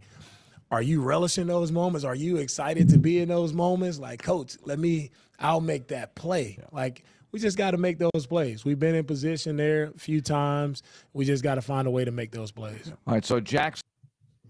All right, so I'm back, and let me put my ugly mug on here. There we go. Seeing some of the comments. So let's see. Yeah, if we lose the Jags, we're definitely riding. So I mean, it's tough. Like, I'm usually the one like hearing this and agreeing with it, and I do as weird as it sounds, I do think we're close. I do think we've seen good stuff. Mentioning the factors that it takes time, I think we are close on offense. I think we are close. And again, the guys coming back, helping, but I touched on, this close game talk, like engineer says, tired of hearing the excuses. I mean, that's got to stop. Like, we can't have that as our mindset. Like, yes, it is true. Even if it is true, like, we should. And you know what? Like, they're being bad at conveying because that they don't just, because I heard, I think it was Aziz in an interview today. Like, you don't just because if you win, not watch the tape and see what you can't critique. Like, so they're not like, they don't have that mindset. Like, oh, if we win, we're good. Like, we don't need to improve. Like, they still in wins know they need to improve, and losses, obviously, you need to improve. So I don't know. It's just they say it, but it's just speak maybe. But here's DeMeco on the game-winning drive by the Bucs. Play right when they're driving down the field. Yeah, tough situation to play, Mark. The main thing there, everything is, well, you're not thinking the other side like we're going to give up a touchdown in this situation with how much space we had, how much time. So knowing we could end the game, if it was a thinking just let's end the game defensively, we just need 4 stops. To end the game, and that he was wants to win process, his defense. and we had them there, 4th and 10. We had them again. Like Baker made a play, we didn't make a play. Didn't execute the pressure the proper way, and then we got free, and we don't make the tackle there. It's just, hey, what do you do? All right, you keep going forward. All right, now we got 4 new downs. Let's go. Right, and we sit back, play our coverage, allow our 4 guys to rush up front, and then it comes back down to tackling the running back again. A couple check down plays, try to eliminate the deep passes, which we did, but then the check down plays happen, and we allowed just missed tackles, allowed them to get closer, which they shouldn't have been. Coach. So that is part of it. Like, you see week 1 Rams, we absolutely shut down the run game, but then we shut down Devontae somewhat, but like where we allowed them to beat us was in the seams and with Puka. And so you have a game plan and you take away one thing and allow another thing to happen. So that is part of it defensively. And then in the Bucs game, we did not want them to beat us over the top, and they did not. Derek Stingley Jr. shut down Mike Evans. Abuka had a screen, and that was it, but they didn't really get a lot of deep throws. I mean, Abuka dropped one late on that drive, I thought. And then, yeah, I mean, Aziz had one earlier where he dropped a pick on the first drive. That could have been a game changer. But, part of it is game plan. You choose, hey, this is what they're really good at and could really kill us with. But yeah, I mean, they beat us with the run game and the underneath shit. I mean, yeah. Here's DeMeco on the goal line debacle. Being there on the goal line and not being able to punch the ball in. I mean, we had opportunities. We hit Nico there on the first down. He almost gets in. We try to run it. We get knocked back, get stuff. So 3rd down, we went with our playmakers, right? CJ and Nico, we went with them. They executed that play in practice perfectly. Man, get into the game, we had the same opportunity, same look. We didn't make the play. And we had the 4th down play, which was miscommunication on the motion, and we didn't execute the play properly. So it goes back to, like, I know we're not close. I know we're not far off, right? If we execute our plays properly, probably have 2 guys open in the end zone right there. Coach. So that's interesting. He said on the 4th down, 4th and goal, there was a miscommunication on the motion. I'm going to go back and look at it and see what it was. And I wonder whose fault it was, CJ or the receiver. But, I mean, it probably sounded like it messed the whole play up. So that is part of it too. And then, yeah, there's CBS said only 12% of teams to start 0-2 have gone on to make the playoffs since 1990. And then AO Texans Nation, Noah says the Texans have done it 3 times already, 2015, 2018, they were 0-3, and then 2023. So yeah, I mean, I'm not worried about the 0-2. It's just a fun thing to do. And then yeah, Baker posted about C.J. Gardner-Johnson, and then he commented, "Boy, this is cute, but still ringless." That's pretty good. And then let's see what else happened. And I got 32K likes for Saucy. And then, yeah, I talked about the observation of the defense, the double-edged sword of the swarm. And this is what's mind-boggling is, Slovic ran a decent amount of motion. We're expecting a ton of motion. Kaylee coming from McVay. Let's see. Oh, this is okay. Yeah. So his play action rate, it's 2 games. It's small sample size, 4th lowest. I feel like we didn't run any fucking play action last week. All we did was try to run the ball. We also only had 40 plays, but like, if run play action under fucking center, like if that's what you're doing is this power run game, duo downhill under center, then run play action off of that instead of when you want to pass, just going in a shotgun. Like, hey, we're passing. Like, we'll see the stat here. It was like obvious. But yeah, during the snap motion. So we're motioning like pre-snap, but motioning during the snap, 2nd lowest when we were 16th last year. And then, yeah, it's small sample size. And then here's the clip about DeMeco talking about getting Chubb more involved on 3rd down situations. Yeah, for sure. I really like the combination, what I'm saying, between Woody and Chubb. Is a really good 1-2 combination. And I think we have to rely on that a little bit more, right? Getting both guys more opportunities, right? Chubb he's done a really outstanding job in the pass protection, right? He saved us on one of our play action passes last week versus the Rams to pick up an edge blitzer this week. Just how strong, how stout he is, picking up blitzers, smart, knowing where to go. We just got to give him more of those opportunities, which I think he can help us a lot when it comes to those protections. When they're bringing 2nd-level defenders, I think Chubb has done the best job. No shit. He's been good his whole career. So we got to give him more opportunities on passing situations, 2nd and 3rd down, to put him in those spots more. Coach, I'm glad he's getting sure. to it now, but like, really why now? What I'm saying between like, why is it taking until now? You cost yourself a game. You cost yourself 2 games potentially from Dare alone. He comes in there, Woody probably. I mean, who knows? But like, you might win that game if Woody's in there instead of Dare against the Rams, and if Woody and Chubb are in there instead of Dare against the Bucs, you might win that game too. Who knows? I mean, but yeah, here's the graphic from ESPN. It says Texans offense on Monday under center. We only passed 33% of the time, and we rushed 67%. Yep. And then this is bad, which, I mean, this could be, I don't know.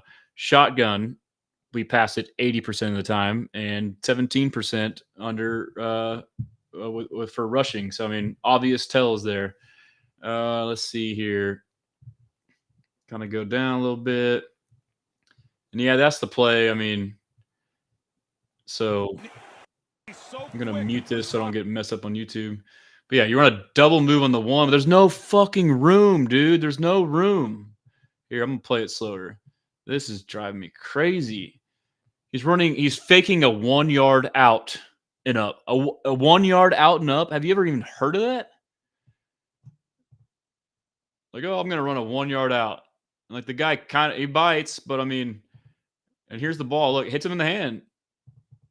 Hits him in the hand. But like, if you also look at it too, he starts toe dragging right here. Maybe he's jumping towards it, but like, the ball's not perfect. It wasn't terrible. It's not perfect.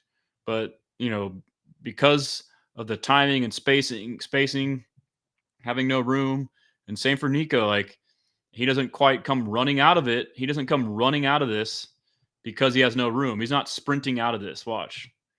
Kind of like, oh, I'm chilling.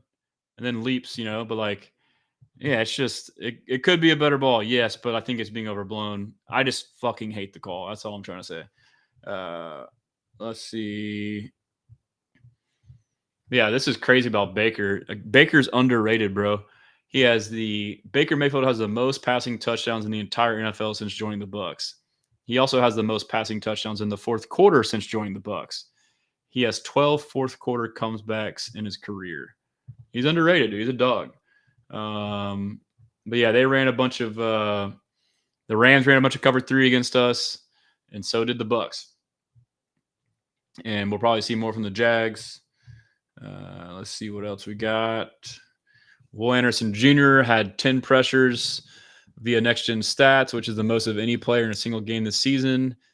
He is second in the NFL in pressures after 2 weeks with 13. So Will Anderson is balling. Keep going. This one's kind of fucked up. Kind of hurt me a little bit. That one hurts. Sketch a Stroud at quarterback. That hurts. And let's see. Yeah, basically everything on here is everything I'm saying on my timeline. Yeah, the grades posted by Jacob. PFF grades, again, grain of salt.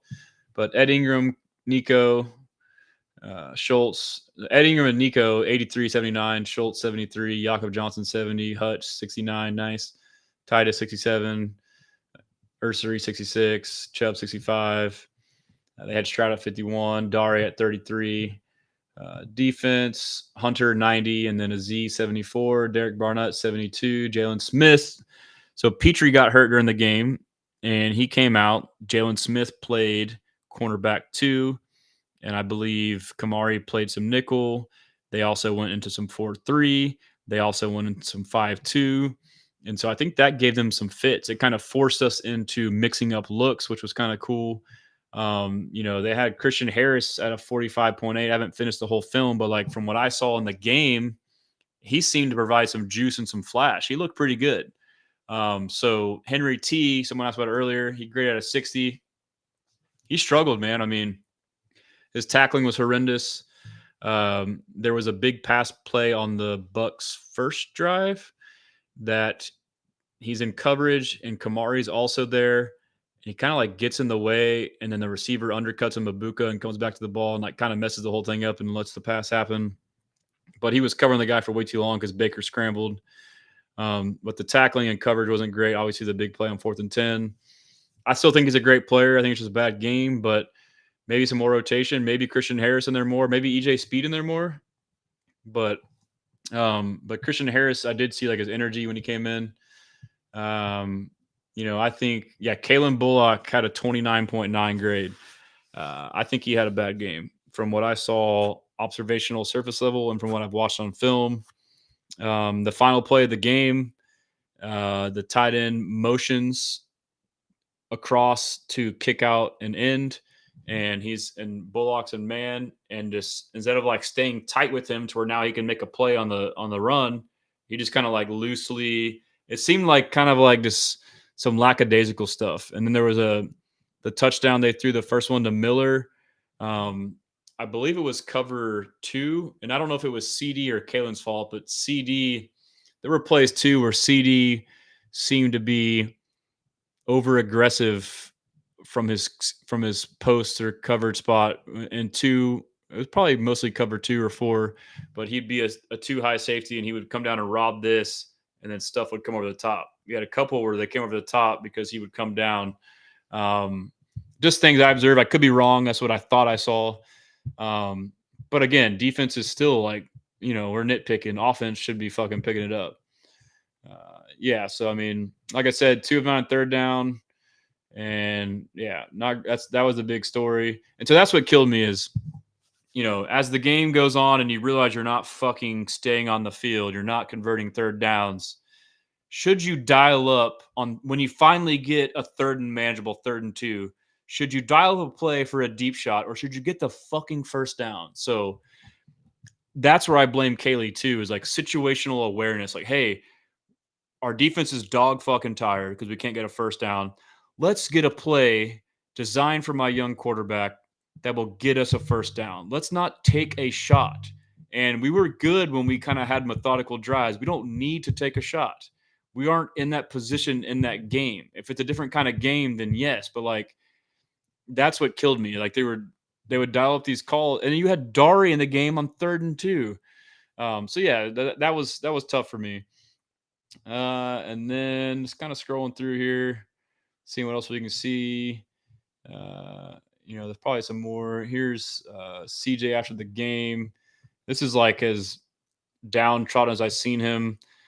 Some people interpret it as that he's like lacking confidence and beaten down. I think he's just mad that they lost and frustrated at some of the stuff around him. That's what I suspect. A lot better after the first I just start pressuring a little more, especially on third down. So this is what the Bucs did. This is exactly what they did. I watched the fucking film. They didn't blitz him once the first 2 drives, and he fucking diced him up. And after that, they start fucking blitzing. A lot better after the first 2 drives after you all had that success. I just start pressuring a little more, especially on third down. But real quick on that, last week against the blitz, we were really good. Stroud was like 9 of 10. So they probably came out watching that film like, fuck, he diced him up on the blitz. Let's not blitz. They come out, they don't blitz. Like, fuck, he's killing us in zone. They adapted. Let's blitz him. Oh, shit, it's working. Do it again, do it again, do it again. So that's definitely part of it. Big stunts and, just slamming their D-line in ways. Other than that, like, their back end, they just double DeMeco a lot, which we kind of presumed that they were going to do. But, yeah, you got to just, those plays we're going 3 and out or, we're just not sustaining drives. Those are the ones that lose us the game. Of course, not coming up short on the goal line is tough as well, and that's evident as well. But there's a bunch of different things we can clean up. Yeah, so that's they basically adjust their game plan, and we sucked on that. But Brandon says, did they break Kalen? Is he thinking too much instead of working off instincts now? No, I think he's just still young. I mean, we all wanted him to play more, but I think there was a reason why he took a while to get worked in, and I think he's making some mental / effort mistakes a little bit from what I've seen. It's just part of being a young safety. That's a tough position. A free safety, you're like the, quarterback, center fielder of the defense there. They mess up the game where Daniil Hunter got his 100th sack. Yeah, that's true. Shout out Daniil. Safety position's been disappointing so far. Yeah, it has. Engineer, that requires intelligence. Caley is not a competent OC. Last week he ran when it was 2nd and 3rd, when you could take a shot. Yeah, so there you take a shot. He then proceeded to run on 3rd and 20. This is common sense. So, yeah, those are some of the things that concern us. Shout out Texans film guy. CJ is the same guy he was in 23. I think he's actually better than he was in 23 in every aspect other than stepping into the pocket. Can't blame him based off what we've seen last year.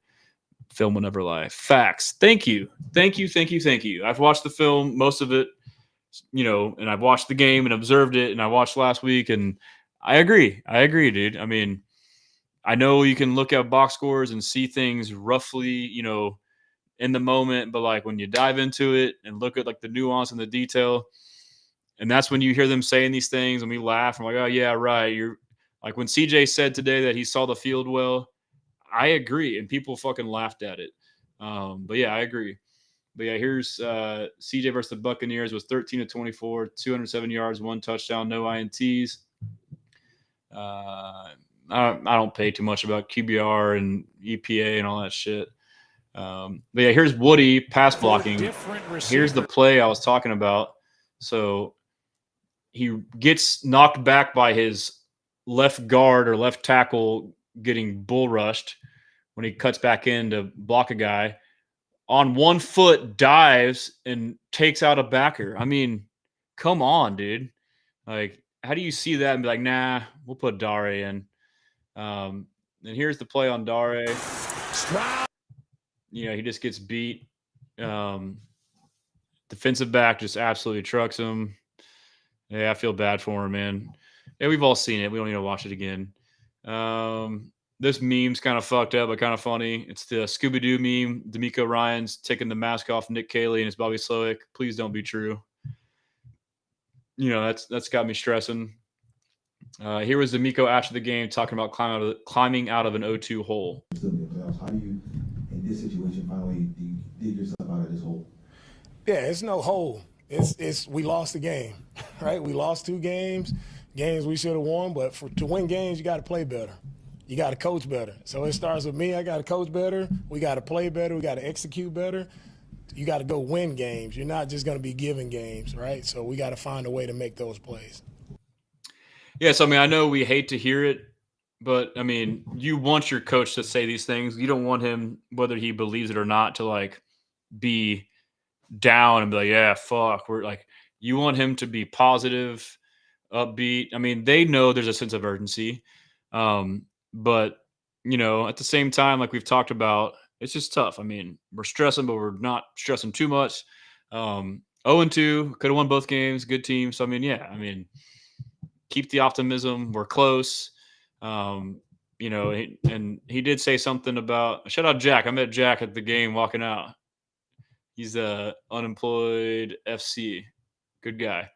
But forgot my thought, but I'll play this next DeMeco clip. This is DeMeco on the Nick Chubb run, which someone asked. I think they let him score. They asked him what he thought. The Nick Chubb run, did you support going into the end zone, or would you have rather you all go down and run more clock? Yeah, go, man. At that point, just go score. I mean, you can look at it. Everybody can go back and look at it. Second guess. What do you do in that point? Like, man, we got to make a stop. We had enough time.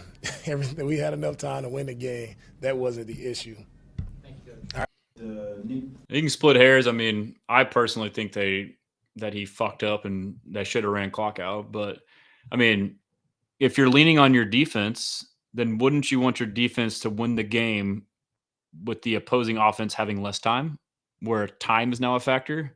You would think so, right? I mean, when you use that logic. But about to pull up a little more decoy here. Let's see if I can do this. Right here, a little decoy. That's a decoy of me going back to my timeline. But yeah, it's been an hour and 45. I guess I'm making up for last week. Here's DeMeco. It sounds like he's putting the onus on the players here. Let's see. Near the goal line, what were the problems there on that drive? Yeah, we tried to run the ball in. We got knocked back there. Couldn't get the ball in, and we tried to find Nico there a couple times to get the ball, and we didn't connect. Right? We didn't make the plays we needed to make, and that's the summation of this game. All right, NFL is about. It's going to come down to a 2-minute drive in the fourth quarter. Are you making plays or not? Like our guys, a lot of guys gave us a chance, right, to win that game. Special teams played outstanding, all right, blocking the kick, getting an explosive return, forcing a missed field goal. So it's guys showed up and made plays to give us an opportunity. Now, how do you capitalize on that, right? How do you put a team away? You let a good team like this stick around for too long is what we did, and they ended up making a play there. Baker scrambling on fourth down, which we knew that's who he is. That's how he make the plays, is scrambling. He made a big-time play on 4th and 10. We got to find a way to tackle and get him down and stop him there even on the goal line. We were in position to make a tackle. We got to knock the guy back and make a tackle to win the game. That's what the game – I didn't think they were in position to knock the guy back on the goal line. I don't know about you guys, but they were not in position. Comes down to we had multiple opportunities to win that game, and we didn't make the plays we needed to make. I mean, I don't know if that's like him holding players accountable or deflecting blame, but I mean, we don't know too. Again, it's tough for us. Yeah, we tried to run the ball. And here's DeMeco after the game on the O-line, I believe. Protection for C.J. Stroud still such a constant issue for the offensive line. And we had communication issues up front, and they got us on some blitzes, things that we've seen, we work. We have to look at the film to see what those issues were, but we gotta, of course, not have those and make sure we're picking things up the right way. Yeah, so he said communication issues at home in a quiet environment. Can't have it. And so let's see. There was a comment here that I mean, engineer saying it's hard to take him seriously with all the penalties. Yeah, that's a fair criticism. Like, very undisciplined team. We've been leading the league in penalties. On defense, that's part of the swarm as you play overly aggressive. He always talks about playing with your hands too high. We had some bullshit penalties. We had several bullshit penalties called on us, but still, I mean, we also have some boneheaded penalties too. Like, you can live with holdings, but like it's the pre-snap ones. We still had a couple, but yeah. And every penalty we had was like a severe consequence. It was like coming off the field on a third down or vice versa. You convert a third down and it brought it back. It was every penalty was just very detrimental, it felt like. But yeah, C.J. Garner-Johnson after the game said, back to the drawing board, not what I'm used to. So yeah, he's used to winning, man. So he's fed up. Let me see if I got anything else. Let me go back up this way. This is kind of after the game, and then Stingley covering Mike Evans on 39. Stingley covered Mike Evans on 29 of Evans' 39 routes. So basically he shadowed him, resulting in 9 targets, 3 receptions, 36 yards, and 46.53 passer rating. That's all pro behavior. You can't tell me that him being injured last game didn't affect him. That shit definitely affected him, in my opinion. And then let's go to kind of scrolling back through. Let's see what we got here. Keep going. I'm just talking. By the way, if you're on the podcast, thank you. If you don't listen to me on podcasts, I haven't shout out my shit. Follow me on everything. It's either at Texans Commenter or at Houston Stressans, Instagram, Facebook, Twitter, TikTok, YouTube. I'm on Spotify and Apple where I repost this stream if you miss it, called Second Guessing or Stressan. If you don't mind, Facebook I said too, I believe I might have forgot, but please follow on any of those if you don't, just to help out. I'm still debating streaming games. I will let y'all know if I do that. I just want to make sure if I do it that it would be something y'all would like. Again, it wouldn't be a play-by-play. It'd just be us hanging out, me reacting, and you sync it up with your sound. But yeah, and then, obviously HoustonStressans.com, my store. Feel free to check it out. Newsletter. I'll be writing an article soon. I got this new shirt I'll be dropping soon. Will Anderson, the Terminator. I planned on dropping it Sunday, but I got pissed off we lost and knew that y'all wouldn't want it. So waiting on some good mojo to drop that. I'll do a giveaway. Going back up through here. Let's see. There was me and Kimes talking about us. Let me get some good audio for y'all, and we'll be wrapping it up here soon. Thanks for hanging out. Almost to some new stuff here. So, I guess we can look at these plays. So I'll talk through it for the all 22, I'll talk through this all 22 for those on audio the next day. So this is a throw to Nico in the red zone or on the 25, the high red zone, whatever you want to call it. Condensed formation, of course. Nico backside by himself, running a dig, and let's slow it down here. So playback speed, we'll go 0.75. And so first thing is he's running a dig. As a receiver, typically, whichever direction your route is going, in or out, in this instance, it's going in, and pre-snap, the corner is outside of him. Nico is inside, he's outside of him. That's great. So he can basically just release straight up. So if you have a dig, more often than not, you want this guy to be on your outside because you're going in. So that way, when you break, you don't have to come back across him. So that's good. His leverage is conducive to your route. But he gets washed in. So he jab steps to the left initially to attack his leverage to get him to widen out. So now he can release in. But basically, if this guy wasn't here and you can release how you wanted, you would want to run straight up field and go straight across. You wouldn't want to widen out too much. You wouldn't want to come in too much because this is all kind of just how it's supposed to be, right? So good jab step outside to threaten him, opens him up, release inside. He has to avoid this other backer who's coming down to cover the back. But when he does that, he dips back inside. Now the corner got his hands on you and is pushing or washing you inside. So he was originally here. He's already now a yard and a half more closer to the ball than what he was on his original alignment. So he's now condensed his route. Continues to get washed. Well, let's go back. Okay. Let's see where he is pre-snap. He's right here.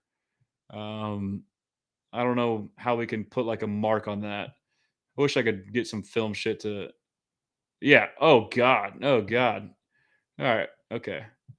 I don't know if y'all are following what I'm doing here, but I'm trying to illustrate how his release, how he got pushed inside, and originally he was here. Now he's 2 to 3 yards when he breaks his route further inside. So now it fucks up the timing of the whole thing. And so the way to counter that is as he releases inside, he needs to now lean on this guy to widen back out to get back to his original landmark. And so basically he's speeding up his entire route. But pre-snap, he's, 2.5 yards inside the numbers. And when he gets to his break, he rounds it, which they may teach a rounded cut on digs. He's about 3 to 4.5. So yeah, he went, his original alignment's here. He's like 2 yards inside of that. So now it's all condensed and it speeds up the timing. And then on the dig, which is basically like 10 to 15 yards, and you break in. That's a dig. And so you have 2 windows. The first window is right here, which this window is closed because he went in. He should be right here. And then now this is a window. You look at the quarterback. Oh, no, it's tight. I'll go to the next window, which is right here. You see that? That's a window. And so he's behind. And the thing is, too, in zone coverage, linebackers are in their zone looking ahead. And once you run like an in breaker or a curl, they don't have eyes in the back of their head. They can't see what the fuck you're doing. So you have the advantage as a receiver. And once he sees this, he needs to flatten and throttle or even sit right here. Because you got a guy right here who's obviously not back here, but he needs to sit right there. Stop it. Look at this shit. Look at this shit, dude. Sit here. Sit here. Please stop. But you know what he does? He keeps running. And I don't know if he sees this down here, but like, this guy's chasing that guy. So stop running, dude. You see this in this corner? He sees it. CJ's going. Now he's dropping into it. And as soon as CJ sees it, he's like, fuck, dude. Like, please stop. Like, he wants to throw it right here. But look where he finishes. He was open right here, and he ran 4 or 5 yards past it. And so CJ gets kind of stuck in like, fuck, what do I do? I'm already engaged on this, but he didn't throttle. And then to rewind for CJ, his process, people are like, well, why didn't he fucking anticipate the throw and throw it right away? Look at his eyes. He looks middle of the field. He looks, let's see. Okay, let's look at his eyes. All right. He gets the snap. He's kind of looking middle of the field / left. Snap. He's looking out of the corner of his eye at Nico. He's looking Nico, but he's trying to hold the safety while doing it. He's still doing the same. Okay, he looks. Fuck, his release is fucked up. The first window's closed. Corner on his outside, backer's right there. Oh, fuck, it's not open. What am I going to do? I'm going to go down to my back, who I'll rewind out of the backfield. Seems to have an option route, and the guy just fucking stonewalls him and knocks him down. So his eyes now are on him. He's like, fuck, he's not open. So he's going through his progressions. And so now he's like, okay, I'm going to go back to Nico, see if he's open in the second window. Oh, okay, he is. I'm going to throw it to him. But, I mean, there is some fault too, so let's watch his footwork. I think, his internal clock is kind of off. He is scared about getting hit, I can understand. So let's just watch him. 1, 2, 3. He's kind of, I think, moving is, I don't know if that's a bad thing or a good thing, but probably not a great thing. But I mean, he also senses that Lakin gets beat eventually. He can sense this. So up front on the D line, they run a stunt. They run a TE stunt, tackle and stunt. The tackle, they pass it off. The tackle goes outside, and then the end loops around in. So, boom, stunt. CJ can see that too. He sees all this. He sees this shit. He's like, fuck, this guy's he's beat. Look at that. He's already beat. Beat big time. Now he's like, please, come on, bro. Come on. Lakin recovers for a second, but the pressure's getting there. Oh, Nico, why'd you keep running? Damn, I got to fucking throw it. I mean, so like, it's easy too to be like, oh, I should have threw it here. Like, well, yeah, like his eyes are here, pressure here. And when you're looking this way, you can't just fucking throw it that way. So, I mean, you can look at this and be like, oh, you should hit the flat. I mean, that could have been an option. Like maybe it goes through his head, but down and distance matters. It's 2nd and 10. But yeah, so I mean, there's a lot that goes into it. Maybe what I'm saying may not be right, but that's my experience from playing receiver, like just watching that part of it. I don't know if that was enjoyable for this or not, if y'all could see or understand what my mouse was doing, but almost done. Just kind of scrolling through. Let's see. This was another one. I won't go in detail on it, but this is a similar concept. I don't know why it's so small. Yeah, never mind. Basically, same thing happened, but the first window with Hutch. So today, Justin Watson tore his Achilles. Terrible news. And then Brendan Bates was signed to our practice squad, I believe. He's a tight end from the Browns. And yeah, so some moves were made. And I think we had some other practice squad moves made as well. And let's see here. I'm vindicated. Texans film guy who is a high school OC says I'm 100% correct. I'm glad that I got that stamp from you, and great minds think alike. Appreciate it. And let's see here. Kind of going through. Just want to get a couple more things I feel like that are on my timeline. Kind of keep going. Baker. This is Baker in response to him popping up after his injury when C.J. Gardner-Johnson talked to him. We don't take any shit. That's about it. He said we don't take any shit. I mean, you got to respect the guy. Yeah, that's the ooh. Oh, that's what I was saying. I talked about this a minute ago. Before the 4th and 10, it should have never been 4th and 10. Like, I know we're focused on that, but like, this is a drop by Emeka Egbuka.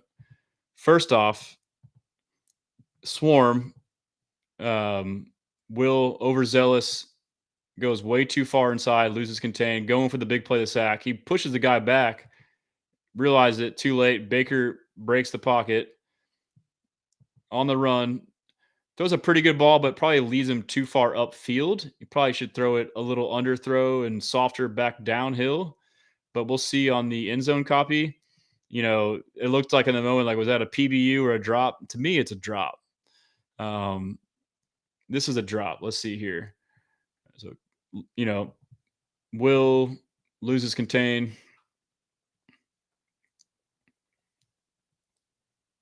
Again, Swarm, we're all trying to freaking win the game. I mean, he fucking manhandles that guy, but look, lets him get out. So earlier in the game that happened, Sheldon was able to replace him. Let's see what Sheldon was doing real quick. Let's see if Sheldon's ever replaced him. Well, Sheldon's not in. Who's 90 right there?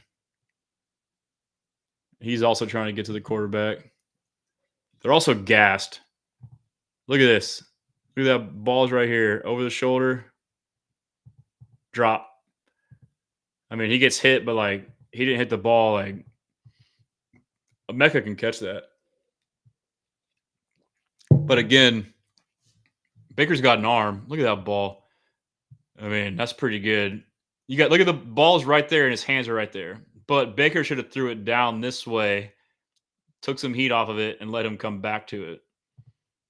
But yeah, I mean, just like we should have made that sack, they should have made that play, I guess I'm going through all 22 now is what we're doing. Yeah, Baker's good, dude. This was the next play, or, they had the 4th down and then missed tackles are terrible, but great play by Baker here. Drops back, gets pressured on the edge by Hunter or Will, can't tell. Gets it out to Bucky on the choice route. Breaks like 7 fucking tackles.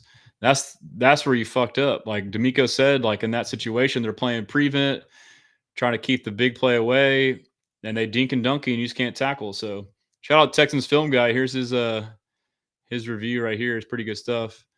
And yeah, I guess I thought I had posted some more interview stuff, but anyways, yeah, I think that's good enough, guys. I've missed you guys 2 hours. I think we're good. One of these days, I'm not sure you're talking about Texans film guy, but engineer says there was another play. Harrison just slips, which is like, bruh. Yep. I guess real quick, I'll just show you my website again, and so I'm working on an app for that. Because I know like a website's hard to do on mobile. So I'm trying to like make this ecosystem for all of us to go to, or like content, store, videos, articles that like not only I can write, but everyone can write is all in one place. But I'm gonna work on tomorrow my article for everything I just talked about today. And then I'll have like a preview article. I'll be posting clips the next couple of days about Jacksonville, what to look for, sound bites, all that stuff. But yeah, I got all the good stuff there. You can subscribe right here. Got a forum we can get going to if y'all want. Videos, if you need content, like I embed or add all the videos from any Texans related stuff, my stuff. Plenty of content here. If you can't find stuff, I got it all here. I got all my links on here to all my different stuff, or I guess that's a different thing. This is anybody you want to follow. It's like a directory, got all their stuff on here. And then my store, which I got plenty of good merch. I haven't like announced this or released these top two, but I got a C.J. Stroud Blessan shirt. And we got the Will Anderson Jr. shirt I just showed y'all right there. I can finally now talk about this shirt now that Kirk is back. I've been like ashamed to even talk about it because he's been hurt, but like I think that'll be a big connection there. So anyhow, that's all I got, fellas. Appreciate y'all tuning in. As always, I appreciate it. Until next time, we bless them.